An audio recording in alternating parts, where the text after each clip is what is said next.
Hello everyone. I hope आप सभी अच्छे होंगे। आज हम डिस्कस कर रहे हैं कि यूके पीएससी अपर पीसीएस का जो पेपर है उसको कैसे निकालें। ठीक है, स्टार्टिंग से इसकी तैयारी देखेंगे और ये देखेंगे कि कौन कौन सी गलतियां हैं जो हमें अवॉइड करनी है। ठीक है, मैंने इंटरव्यू दिया है तो मुझे पता है कि क्या क्या चीज़ें हैं जो गलत हो सकती हैं या फिर जो टाइम प्रोडक्टिव होता नहीं है वो क्यों नहीं होता है। ठीक है, और मैं आपको अपनी गलतियां भी बताऊंगी। तो ये है जो एग्ज़ामिनेशन का सिलेबस है और पैटर्न है। सबसे पहले पैटर्न देखते हैं, उसके बाद सिलेबस डिस्कस करेंगे और सोर्सेज भी मैं आपको बताऊंगी कि कौन से इफ़ेक्टिव सोर्सेज हैं जिन्हें आप रेफ़र कर सकते हैं।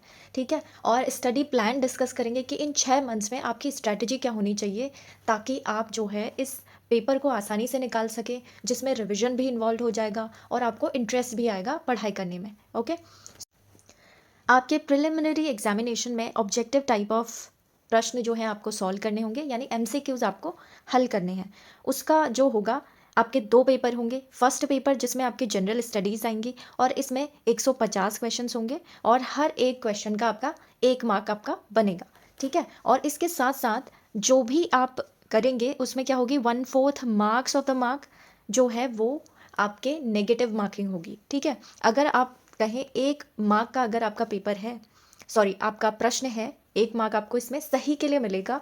तो क्या होगा, अगर आपने एक प्रश्न गलत कर दिया तो आपका उसमें 0.25 जो है वो मार्क कट जाएगा। ऐसे ही आप अगर ध्यान रखें तो एवरी 4 क्वेश्चन पर, ठीक है, अगर ये 4 क्वेश्चन आपके गलत होते हैं तो आपका एक जो क्वेश्चन है वो, उसका आपने अगर सही भी किया है तो वो उस एक क्वेश्चन का जो मार्क है आपका चले जाएगा, क्योंकि ये 4 तो आपने गलत किए ही किए हैं। उसके साथ आपका जो ये 1 मार्क है वो भी कट जाएगा, क्योंकि अगर आपने 5 क्वेश्चन किए हैं, उन 5 में से सिर्फ अगर एक सही है तो बाकी 4 गलत हो गए तो आपको कितना मिलेगा, 0 मार्क मिलेगा वहाँ पर। ठीक है, तो नेगेटिव मार्किंग का थोड़ा आपको ध्यान रखना है, बट इतना नहीं है, इसमें 1/4 मार्किंग है। इट इज़ डुएबल फिर भी, क्योंकि आप रिस्क इसमें ले सकते हैं। 1/4 मार्किंग ज़्यादा नहीं मानी जाती है नेगेटिव मार्किंग में। ठीक है, अब नेक्स्ट हम देख लेते हैं कि सी सैट में भी आपका ऐसा ही होने वाला है। ठीक है, सी सैट बेसिकली क्या कहते हैं उसको, एप्टीट्यूड, जनरल एप्टीट्यूड टेस्ट होगा आपका सेकेंड पेपर। और ये जो सेकेंड पेपर है वो आपका क्वालिफाइंग टाइप होगा और इसमें आपको मैंडेटरी है, ज़रूरी है कितना, 33% ऑफ मार्क्स आपके आने चाहिए, वो सभी कैटेगरीज़ के लिए और सब कैटेगरीज़ के लिए, यानी कि लगभग 150 आपका फुल पेपर है, जिसमें 150 जो हैं वो मार्क का पेपर होगा आपका, इतने मार्क्स का, उसमें से आपको इतने लाने ज़रूरी हैं। ठीक है, और ये सब क्या है, इतने आपके ओवरऑल आने चाहिए। ठीक है, यानी अगर आपके इसमें भी आपने सिर्फ इतने लाए हैं लेकिन नेगेटिव्स में कट रहे हैं तो आपके इससे भी कम स्कोर बन पाएगा। ठीक है, तो इतने आपके नेगेटिव्स वगैरह सब मिलाकर इतने मार्क्स आने चाहिए। ठीक है, तो इसका मतलब क्या है, आपको ज़्यादा क्वेश्चंस अटेम्प्ट करने पड़ेंगे अगर आपने एक्यूरेसी अपनी ठीक नहीं की है। ठीक है, इसलिए एक्यूरेसी पर काम करना है, वो हम आगे डिस्कस करेंगे। ठीक है, अब देखिए हमारे पास ये है, और जो सेकंड पेपर है आपके उसमें 100 प्रश्न आएंगे आपके, लेकिन हर एक प्रश्न कितने मार्क का होगा, 1.5 मार्क का होगा। इसकी वजह से आपके इतने मार्क्स टोटल बनेंगे और इसके जो है आपके मार्क्स मेरिट में नहीं जुड़ते हैं, ये सिर्फ क्वालिफाइंग होता है। ठीक है, जो आपकी मेरिट बनेगी वो किस बेस पर बनेगी, इस फर्स्ट पेपर के बेस पर। ठीक है, अल्टीमेट ये, इसमें जो आपकी इस बार की कट ऑफ गई थी वो लगभग 150 में से कितनी गई थी, 93 के अराउंड गई थी, 92.83 समथिंग जनरल कट ऑफ इस बार की गई थी। ये भी हम डिटेल में देखेंगे कि यहाँ तक आपको लाने हैं और सेफ स्कोर क्या होना चाहिए, ताकि आप तैयारी करें, मॉक्स दें, इसी हिसाब से आप देंगे फिर। ठीक है, अब देखते हैं अगला, मेंस की तरफ हम बढ़ रहे हैं। मेंस एग्जामिनेशन आपका रिटन टाइप होगा, डिस्क्रिप्टिव होता है, आपको आंसर्स लिखने होते हैं, कितने आंसर्स, कैसे आंसर्स, और उनमें टाइम कितना होता है, कितना आपको लगाना चाहिए, वो सब आज हम डिस्कस करेंगे। ठीक है, तो क्वेश्चन पेपर्स आपके कितने होते हैं, टोटल 8 पेपर होते हैं आपके। उसमें आपकी जनरल हिंदी आपका फर्स्ट पेपर है। हिंदी के बारे में एक चीज़ मुझे बतानी है, जो हिंदी का पेपर है उसमें आपको 35 मार्क्स मिनिमम लाने ज़रूरी हैं, तभी आपकी ये कॉपीज़ जो हैं आगे काम आ पाएंगी। ठीक है, तो अगर आपने ये मार्क क्रॉस किए उसके बाद ही आपकी कॉपी चेक होंगी, ठीक है। उसके बाद है आपका एसए का पेपर है, सब में आपका देखिए 3-3 घंटे का टाइम है सब में। और फिर है आपका जनरल स्टडीज़ 1, जिसमें आपका इंडियन हेरिटेज एंड कल्चर, जिसको हम आर्ट एंड कल्चर बोलते हैं, वो आएगा। हिस्ट्री आएगी, ज्योग्राफी आएगी और सोसाइटी आएगी, ठीक है। सोसाइटी के बारे में यहाँ ये दोनों जो पेपर हैं हिंदी और एसए, ये 150 मार्क के हैं और बाकी सब 200 मार्क के हैं। आपका जो रिटर्न टोटल होगा वो वो कितने मार्क का होगा, 1500 का होगा, ठीक है। इसमें आपको दो खास चीज़ें ध्यान रखनी है जो ज़्यादातर उत्तराखंड एग्जाम से रिलेटेड है, ठीक है। इसमें क्या है, knowledge of the state of Uttarakhand, ये आपका 7th पेपर और 8th पेपर, ठीक है, ये दोनों है। और यहाँ पर आपका जो ये पैटर्न है एसए से लेकर इतना, ये आप यूपीएससी में भी देखते होंगे। अगर आप यूपीएससी की तैयारी कर रहे हैं तो भी आपको स्टेट पीएससी के लिए जनरल हिंदी, क्योंकि इसमें आपको मिनिमम भी स्कोर करना है इसलिए इस पर भी ध्यान देना होगा। और उत्तराखंड रिलेटेड 2 एग्ज़ाम पेपर्स हैं, उन पर भी आपको ध्यान देना होगा। इसमें ऑप्शनल सब्जेक्ट नहीं है, तो आपको 3 पेपर हैं जो अलग से प्रिपेयर करने होंगे। वैसे जनरल हिंदी का कंपलसरी पेपर होता है यूपीएससी में, लेकिन यहाँ पर हो सकता है कि जो ग्रामर है वो थोड़ा और टफ आए, ठीक है। ये भी आपको देखना है। और एथिक्स इसमें इस बार डाल दिया गया है, वैसे 2024 में से एथिक्स को जोड़ दिया गया था। इससे पहले क्या होता था, मैथ्स भी आती थी, ठीक है, तो ज़्यादातर बच्चे स्कोर कर लेते थे मैथ्स और एथिक्स, उसमें बहुत कम पोर्शन पूछा जाता था। लेकिन इस बार इसका फुल फ्लेज्ड पेपर अब डाल दिया गया है यूपीएससी के तर्ज पर, ठीक है। अब हम जानते हैं कि और अब ये जो पेपर है ना, इनको हम डिटेल से करेंगे कि इनका सिलेबस क्या है और कौन कौन सा टॉपिक आपको कहाँ से पढ़ना है, ठीक है, ये है। और यहाँ पर जो लास्ट स्टेज है हमारी वो कौन सी है, इंटरव्यू की है। पर्सनैलिटी टेस्ट होगा आपका, और पर्सनैलिटी टेस्ट के कितने मार्क्स होंगे, 150 मार्क्स होंगे, जिसमें से सब ये जुड़कर कितने हो जाएंगे, जो मेरिट आपकी बनेगी फाइनल रिजल्ट के लिए जिसमें आपका सिलेक्शन होगा वो क्या होगा, 1650 मार्क्स में, ठीक है। 1650 मार्क्स में से आपकी मेरिट बनेगी सिलेक्शन के लिए। इसमें जो है प्रीलिम्स के मार्क्स नहीं जुड़ेंगे आपके, ठीक है। प्रीलिम्स सिर्फ आप सोचिए कि मेंस तक जाने के लिए आपको करना है उसको, ठीक है। अब हम देखते हैं थोड़ा कि हमारे पास दिन कितने बचे हुए हैं अच्छे से प्रिपेयर करने के।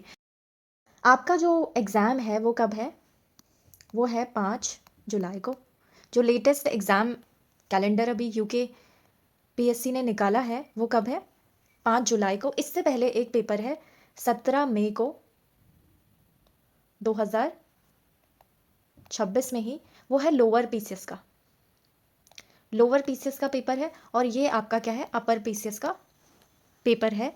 ये उसकी डेट है 5 जुलाई को आपका होने वाला है। ज़्यादा गैपिंग नहीं है, जून मंथ आपको मिलेगा लोअर से अपर में जाने के लिए, ठीक है। तो थोड़ा सा क्या होगा, अप्रोच आपको बदलनी पड़ेगी। वैसे इसको तो आप देंगे और उसके बाद में ये एक तरीके से ये है ना कि इसकी तैयारी अगर आप कर लेते हैं कौन से, अपर पीसीएस की, तो लोअर पीसीएस आपका ऑलरेडी हो जाएगा, ठीक है।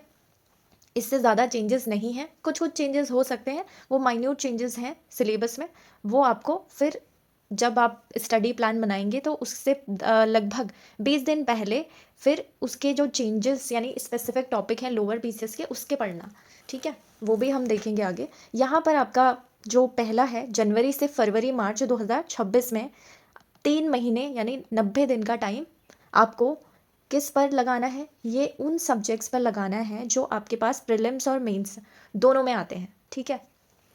कुछ आपके सब्जेक्ट्स हम देखेंगे कि प्रीलिम्स में आते हैं और कुछ मेंस में अलग से जुड़ते हैं, ठीक है। कुछ कुछ टॉपिक्स होते हैं वो बेसिकली वही हम यहाँ पर देखेंगे कि जिसमें सब्जेक्ट्स क्लासिफिकेशन कर दिया गया है, जो कॉमन सब्जेक्ट्स हैं प्रीलिम्स और मेंस के लिए उनको पढ़ना है, ठीक है। कब, इन 3 महीनों में, जब आप जनवरी से स्टार्ट कर रहे हैं तब। अभी आपको क्या करना है, सबसे पहले तो आपको जो ऑफिशियल वेबसाइट है उस पर जाकर सभी पेपर्स डाउनलोड कर लेने हैं, उनको सिर्फ एनालाइज करना है आपको, ठीक है, कि कौन सा आया हुआ है। सिलेबस को थोड़ा बहुत मेमोराइज करने पर जोर देना है ताकि आपके दिमाग में हो कि सिलेबस क्या है, ठीक है। तो ये एक आध जो हफ्ता आपके पास बचा हुआ है उसमें आप सिर्फ PYQs को देखिए, सिलेबस को देखिए, उसके बाद जितनी आपने जो मस्ती करनी है वो भी इस बीच में कर लीजिए। फिर आपको जनवरी से बिल्कुल एग्ज़ाम में बैठ जाना है अच्छे से, ठीक है। लगभग 8 से 9 घंटे की पढ़ाई आप कर सकते हैं। मेरे हिसाब से आपको 7 से 8 घंटे भी अगर आप कर लेंगे तब भी वो बहुत होगा, ठीक है। उसमें आपको प्रोडक्टिविटी पर ध्यान देना है, ठीक है। ये नहीं कि आप 8 घंटे बैठे हैं, खाली बुक खोली है, कुछ समझ में नहीं रहा है, ठीक है, वो भी नहीं करना है। और यहाँ पर आपको फाउंडेशन बनानी है अपनी, और उसमें आपको कंसेप्ट्स को समझना है, ठीक है। अगर जब तक आपने कंसेप्ट नहीं समझा तो पेपर नहीं निकलेगा। क्यों? क्योंकि अगर मानिए वन लाइनर अभी तक चलता था कि वन लाइनर आए, अब इस बार जो है रीजनिंग टाइप के क्वेश्चंस आ रहे हैं, ठीक है, अजर्शन और रीजनिंग, और उसमें भी आपको बताना है कि जो अजर्शन है उसको वो एक्सप्लेन करता है या नहीं। उसके लिए आपको डीप नॉलेज की ज़रूरत पड़ेगी, हर एक चीज़ का कारण पता करना होगा कि ये ऐसा हुआ तो क्यों हुआ, ठीक है। ऑफ कोर्स कुछ सब्जेक्ट्स ऐसे हैं जो सिर्फ आपको उनके फैक्ट्स जानने होंगे, जैसे हिस्ट्री में हो गया, ठीक है। हिस्ट्री में भी कारण होते हैं कि कोई चीज़ क्यों हुई है, लेकिन अब जैसे डेट है उसमें आप कैसे पता करेंगे कि ये इसी डेट में क्यों हुआ, ठीक है। तो डेट आपको याद रखनी पड़ेगी। अब हम देखते हैं उसके बाद 3 महीने जब हो गए, यानी 90 डेज़ आपने कंप्लीट कर लिए, बेसिक फाउंडेशन आपका हो गया, कंसेप्ट्स पर अच्छी पकड़ हो गई। ये आपको कहाँ से बनाने हैं कंसेप्ट्स अच्छे, वो भी मैं आपको बताऊंगी। बेसिकली आपको पहले NCERTs करनी है, फिर स्टैंडर्ड बुक्स करनी है। वो कौन कौन सी होंगी वो हम आगे देखेंगे। अभी जैसे फिर आपके पास है अप्रैल, मई और जून 2026, ठीक है। इसमें आपका 3 महीने हैं और 90 दिन आप मान के चलिए। वैसे 91 डेज़ हो रहे हैं, लेकिन कभी कभार क्या होता है, मिस हो जाता है या फिर कोई अर्जेंसी आ जाती है, तो उसमें भी आप कुछ बफर में डेज़ लेकर चल सकते हैं, ठीक है। आप अराउंड मानिए कि आपके पास ये 170 डेज़ हैं, ठीक है। 170 डेज़ के हिसाब से प्रिपेयर कीजिए, ताकि आपके पास थोड़ा बहुत बफर में टाइम रहे 10 दिनों का, ठीक है। कुछ ना कुछ इमरजेंसी आ जाए तो इसमें हो जाएगा। इन 10 दिनों को अवॉइड करके, मतलब इनको बफर में लेकर चलिए एक तरीके से, ठीक है। अब यहाँ पर है हमारे पास, इन 3 महीनों में आपको फोकस करना है प्रीलिम्स पर, सिर्फ प्रीलिम्स पर ही फोकस करना है, क्योंकि आपको आपका जो माइंड है उसको कमांड देनी है कि मॉक टेस्ट लगाने हैं, और हर एक मॉक टेस्ट में आपका जो एग्ज़ाम लाइक सिचुएशन है वैसा ही महसूस करके आपको उसे देना है।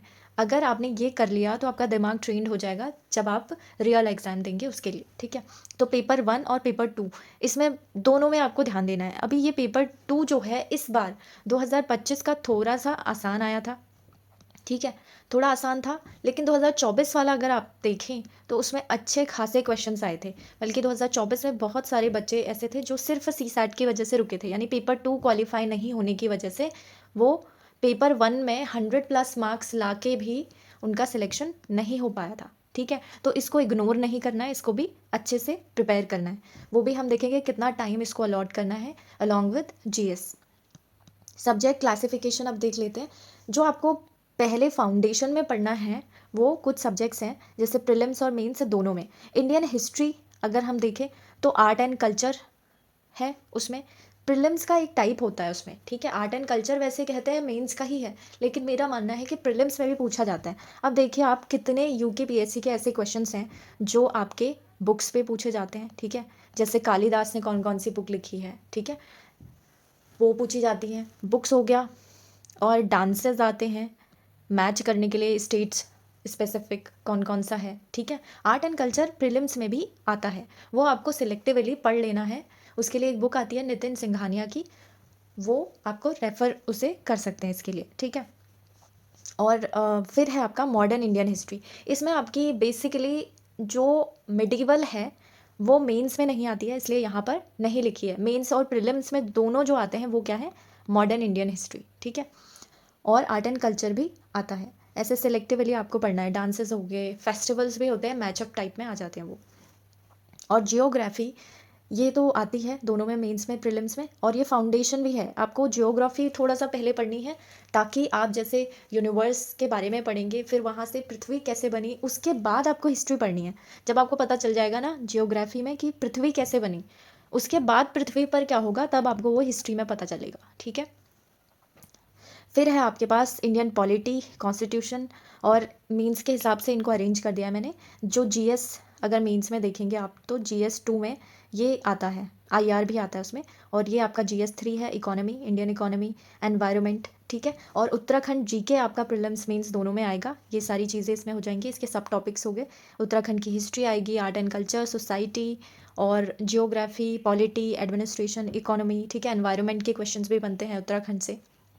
और करंट अफेयर्स में आपके जो मिसलेनियस टॉपिक्स हैं, जैसे उत्तराखंड रिलेटेड डिज़ास्टर मैनेजमेंट हो गया, या फिर उत्तराखंड रिलेटेड सिक्योरिटी के क्वेश्चंस बन जाते हैं। जैसे इस बार PCS में नहीं, आई थिंक UKPSC ने ही कुछ बॉर्डर सिक्योरिटी को लेकर क्वेश्चन पूछा था कि कौन सा ईयर है, उसमें बताइए कि ये एक्ट पारित हुआ था। तो ऐसे प्रश्न बन जाते हैं, वो करंट अफेयर्स बेस्ड भी होते हैं और आपके जो उत्तराखंड GK है उस पर बेस्ड भी होते हैं, ठीक है।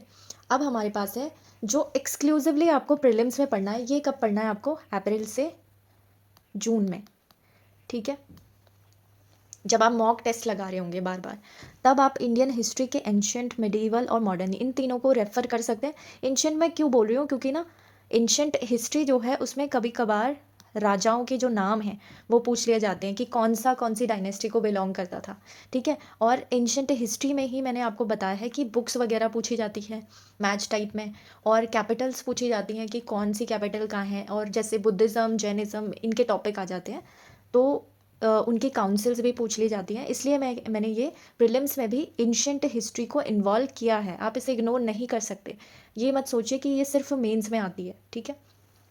अब देखिए 2021 में ही बहुत सारे राजाओं के नाम आए थे मैचअप में, ठीक है, जब मैंने एग्ज़ाम दिया था उस टाइम पे। अब फिर मिडीवल में तो डेफिनेटली आपका मुगल एरा से काफ़ी क्वेश्चंस पूछे जाते हैं, वैसे ही इसको भी इग्नोर नहीं कर सकते प्रीलिम्स में।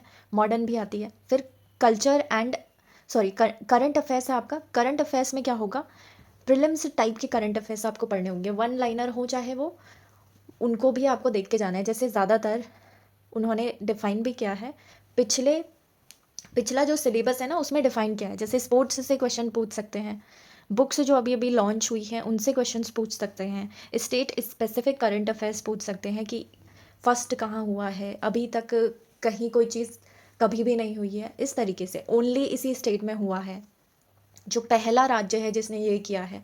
इस तरीके के जो वन लाइनर होते हैं ना, वो आपको एक्सक्लूसिवली प्रीलिम्स के लिए पढ़ने हैं। और मेंस का जो करंट अफेयर होता है वो थोड़ा सा आपका और डिटेल में होता है कि कोई चीज़ अगर कोई स्टेट करने में ये सक्षम हुई है किसी काम को, तो उसके पीछे के कारण क्या हैं, वो करंट अफेयर्स जो होंगे वो मेंस टाइप के होंगे फिर, ठीक है। जनरल साइंस अगर आप देखें तो फिज़िक्स, केमिस्ट्री, बायोलॉजी आपको जनरल तौर पर किस में मिलेगी, प्रीलिम्स में मिलेगी सिर्फ, ठीक है, ऐसे सेग्रीगेटेड। और अगर आप मेंस में देखें तो टेक्नोलॉजी बेस्ड या फिर जो करंट अफेयर्स बेस्ड क्वेश्चन बनते हैं ज़्यादातर, वो जैसे इसरो को लेकर कोई डेवलपमेंट्स हुए हैं उनको लेकर क्वेश्चंस बन जाते हैं, या फिर एग्रीकल्चरल टेक्नोलॉजी को लेकर क्वेश्चंस बनते हैं, वो हम देखेंगे।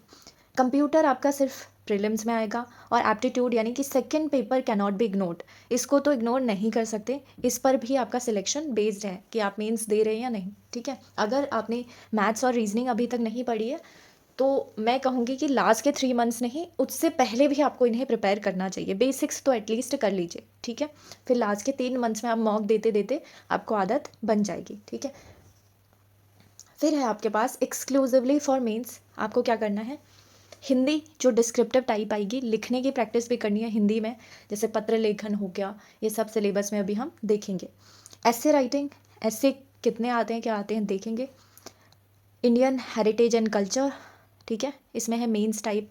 Ancient to modern art and culture आप करेंगे, ये मेंस के लिए भी है, ठीक है। आर्ट एंड कल्चर एंशियंट से मॉडर्न तक का कभी भी पूछा जा सकता है। पोस्ट इंडिपेंडेंस हिस्ट्री ये आ सकती है। और पोस्ट इंडिपेंडेंस इंडिया के डेवलपमेंट्स जो है ना, ये इकोनॉमी के ज़्यादातर पूछे जाते हैं, ठीक है।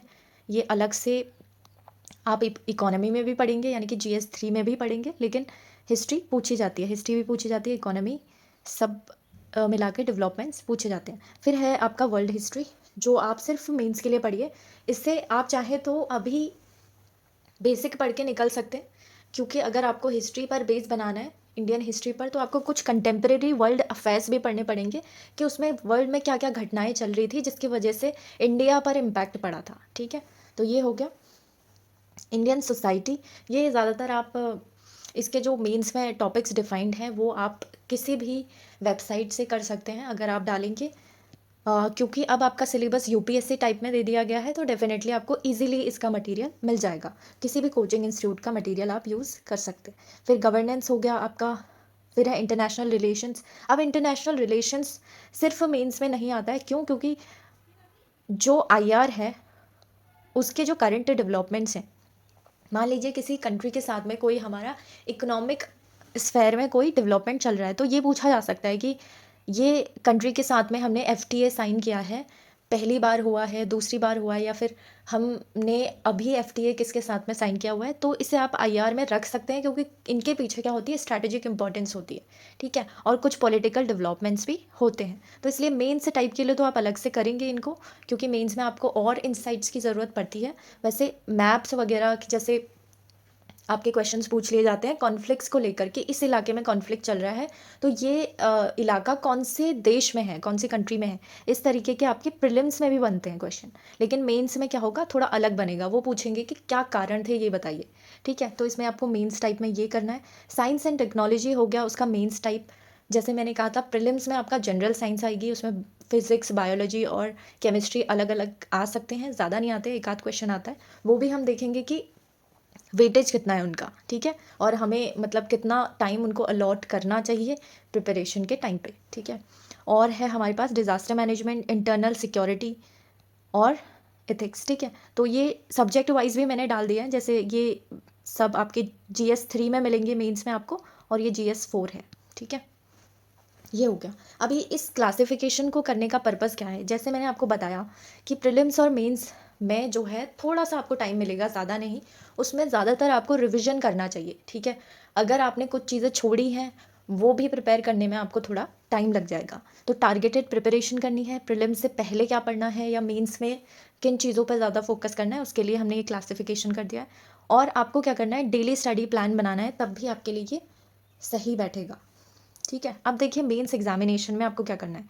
टाइम मैनेजमेंट स्ट्रैटेजी बहुत ज़्यादा ज़रूरी होती है। आप मेंस में देखिए कि अगर आपने आज तक आंसर्स अच्छे से टाइम मैनेज करके नहीं लिखे, ठीक है, स्टॉप वॉच के साथ में नहीं लिखे हैं, तो वो करना स्टार्ट करना होगा। क्यों मैं बता रही हूँ ये, क्योंकि आपके पास आपको लिखने हैं लगभग इतने वर्ड्स, 2700 के आसपास आपको वर्ड्स लिखने होते हैं, ठीक है।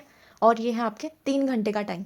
इसमें आपकी थिंकिंग प्रोसेस क्या है, आप कितना सोच पा रहे हैं या फिर सोचने में भी आपको टाइम लग रहा है, वो अलग से होगा, ठीक है।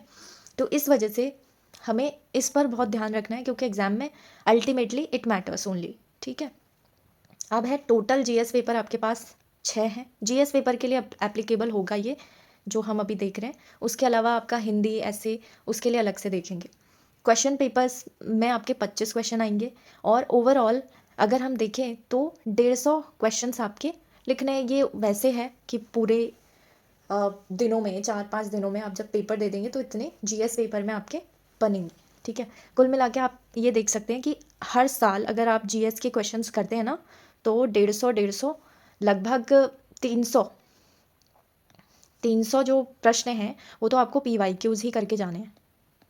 PYQs को आप एनालाइज कर सकते हैं इतने, इस एक तो 2024 का हो गया, उससे पहले 2021 का हो गया। 2021 में तो और भी ज़्यादा क्वेश्चन आते थे, ऑफकोर्स उनकी वर्ड लिमिट अलग होती थी, लेकिन अब जो है वो थोड़ा सा ट्रेंड चेंज हो गया है। तो आपको ये PYQs तो कर ही लेना है। फिर है हमारे पास क्वेश्चन वाइज आपको ब्रेकअप कर लेना है पर पेपर को। चाहे तो आप जैसे इसमें ये तो एग्जाम स्ट्रेटजी है, जो आप PYQs एनालाइज भी करेंगे कहीं से, तो उनको टॉपिक वाइज भी आपको रिवाइज कर लेना है, मतलब कहीं पे लिख लेना है, या फिर बुक्स आप ले सकते हैं, उनकी अलग से आती है कंपाइल।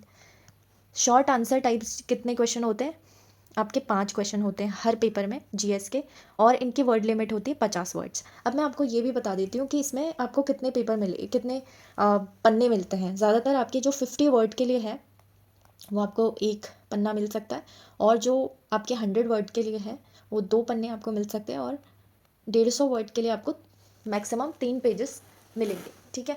तो इनके हिसाब से आप प्रिपेयर कर सकते हैं अपनी आंसर राइटिंग। तो यहाँ पे 4 मार्क का एक क्वेश्चन है, कुल मिला के आपको फर्स्ट सेक्शन से जिसमें 5 क्वेश्चन आएंगे वो 20 मार्क्स दिलाएगा, ठीक है। और दूसरा है आपका मीडियम लेंथ, जिसमें आपके 10 क्वेश्चन बनते हैं 8 मार्क के, 80 मार्क इसके टोटल होते हैं। और फिर है आपके 150 वर्ड लिमिट में, जिसमें आपको लिखना है, ये जो 8 मार्क के हैं उसमें आपको 100 वर्ड्स लिखने हैं, ठीक है। यहाँ पर आपको 150 वर्ड में लिखना है, 10 क्वेश्चन आते हैं और 10 मार्क का पर होता है, तो 100 मार्क आपके बनेंगे इसमें। तो आपको प्रिपेयर करना है। अब देखिए, आप इनमें से आप सोचेंगे कि सबसे ज़्यादा ये है, इसके मार्क करिए, लेकिन यहाँ तक पहुँचते पहुँचते ना एग्जामिनर का परसेप्शन बन जाता है कि आपने कैसे आंसर लिखे होंगे। जब वो ये क्वेश्चन चेक करेंगे तो ये नहीं कि इनको इग्नोर करना है, इन्हीं में आपको हिट करेगा, ठीक है, कि आप यही क्वेश्चंस हैं जो एग्जामिनर के माइंड को हिट करेंगे, ठीक है, कि आप कैसा लिखते हैं और आपको बेसिक नॉलेज है या नहीं है। तो इन प्रश्नों को तो बहुत अच्छी तरीके से कर लीजिए, क्योंकि इसमें क्या करना है, हर एक टॉपिक जो पोटेंशियल क्वेश्चंस बन सकते हैं ना, उन पर आप लगभग 50 वर्ड तो प्रिपेयर कर ही लीजिए, उनको सबसे पहले कीजिए, क्योंकि यही है जो स्टार्टिंग के प्रश्न हैं, उनको देखते ही एग्जामिनर समझ जाएगा कि आपको नॉलेज है या नहीं है। अगर ये अच्छे नहीं हुए, आपने इनको बहुत अच्छा भी लिखा है पीछे, तो वो उतना इंटरेस्टेड नहीं होगा आपके क्वेश्चंस पढ़ने में, ठीक है। तो ये थोड़ा देखिए, और इसमें हम देखेंगे कि मैप्स भी ड्रॉ करने होते हैं आपको, फ्लो चार्ट, डायग्राम्स आप कैसे कहाँ पर फिट कर सकते हैं। ऑफ कोर्स इनमें, क्योंकि जो ये 50 वर्ड के प्रश्न होते हैं ना, उसमें आपको बिल्कुल पॉइंट टू पॉइंट लिखना होता है, कुछ इधर उधर की कोई बात नहीं करनी होती है। तो इनके जो कीवर्ड सिलेक्शन है ना, वो बहुत ज़रूरी हो जाते हैं। कीवर्ड सिलेक्शन मीन्स आप ऐसे जनरली कुछ भी नहीं लिख सकते, उस पर जो टॉपिक से रिलेटेड है वही पॉइंट, और जो स्टैंडर्ड बुक्स में या फिर एग्जामिनर के माइंड में भी होगा ना, उसी को पकड़ के आपको चलना है, ठीक है। उस टॉपिक के जो बेसिक कीवर्ड्स होते हैं वो सब डालने हैं इसमें 50 वर्ड वाले में, ओके। तो ये हो गया। उसके साथ में अगर हम देखें तो एक चीज़ और मैं आपको इसमें बता रही हूँ कि जब आप ये प्रैक्टिस करते हैं ना, तो आप वर्ड लिमिट को कैसे प्रैक्टिस कर सकते हैं। बहुत ज़्यादा वर्ड्स आपको नहीं लिखना है, अगर आप 45 से 50 वर्ड्स के बीच में भी लिख देते हैं, वो लिमिट का मतलब क्या है कि अपर जो लिमिट है आपकी 50 वर्ड से एक्सीड नहीं करनी चाहिए, क्योंकि उतना आपका पेज ही नहीं मिलेगा। टोटल मार्क आपके कितने हो गए, 200 हो गए, और 3 घंटे का आपको हर जीएस पेपर के लिए टाइम मिलने वाला है। तो यहीं पर हमने वर्ड जो है वो काउंट कर लिए हैं। जैसे आप देखिए कि 5 क्वेश्चन में आपको 50 वर्ड्स लिखने हैं, तो 250 वर्ड्स हो गए लगभग एक क्वेश्चन के बराबर। ये हो गया पूरे मिलाकर ये 5 क्वेश्चन। और ये यहाँ पर आपको 100 वर्ड्स लिखने हैं 10 क्वेश्चन में, तो 1000 हो गए। और 150 वाले में कितना लिखना है आपको, कुल मिलाकर 10 क्वेश्चन में इतने वर्ड्स लिखने हैं। तो आपको लगभग क्या चाहिए, स्पीड, क्योंकि आपको 2750 वर्ड्स लिखने हैं, ये मैक्सिमम है, इतना आप मैक्सिमम लिख सकते हैं। हो सकता है कि आप 2600 भी कर सकते हैं, इसे 2600 से 2700 के बीच में कोई भी अमाउंट आपका हो सकता है वर्ड लिखने का। वो डिपेंड करेगा कि आपकी हैंड राइटिंग जो है बहुत छोटी है, या फिर आप बड़ा बड़ा लिखते हैं, तो उस हिसाब से भी थोड़ा बहुत इधर उधर हो सकता है। ये मैक्सिमम लिमिट है, इससे एक्सीड तो आपको नहीं करना है, क्योंकि उससे क्या होगा, आपका टाइम ज़्यादा लगेगा और उसका कोई ऐसे फ़ायदा भी नहीं है। और अगर आप कम वर्ड्स में अपनी बात समझा पाते हैं, तो वो और ज़्यादा इफेक्टिव एग्जामिनर को लगता है, ठीक है। अब यहाँ पर क्या है, आपको 15 से 16 वर्ड्स पर मिनट लिखने पड़ेंगे कंसिस्टेंटली। और इसमें आपका क्या होगा, अगर आप सोच रहे हैं ना, तो वो भी सिर्फ इसी टाइम में, यानी कि 1 मिनट में आपको उसके साथ में, इन्हीं वर्ड्स के साथ में 1 मिनट में सोचने का टाइम भी इंक्लूड करना होगा, ठीक है। इतने वर्ड्स तो लिखने ही लिखने हैं, और सोचना भी उसी 1 मिनट में है, तो तब आप इतनी लिमिट कर पाएंगे यहाँ पर, ठीक है।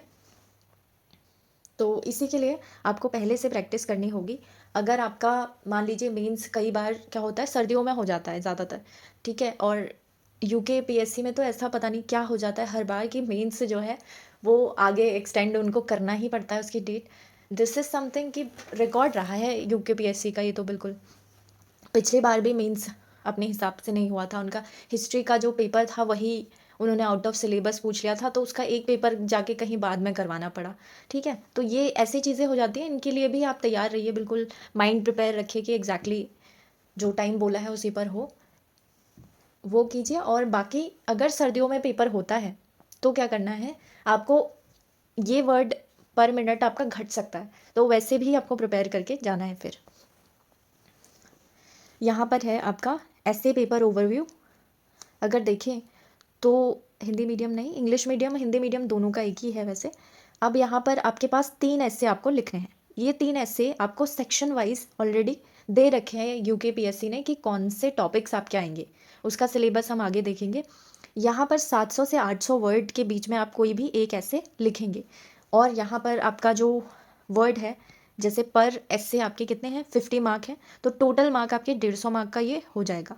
अगर आप देखें तो मैक्सिमम से मिनिमम आपको एसए के पेपर में 2100 से आप कितने लिख सकते हैं, 2400 वर्ड्स के बीच में तीनों ऐसे को मिलाकर आपको उस दिन लिखना होगा 150 मार्क के पेपर में।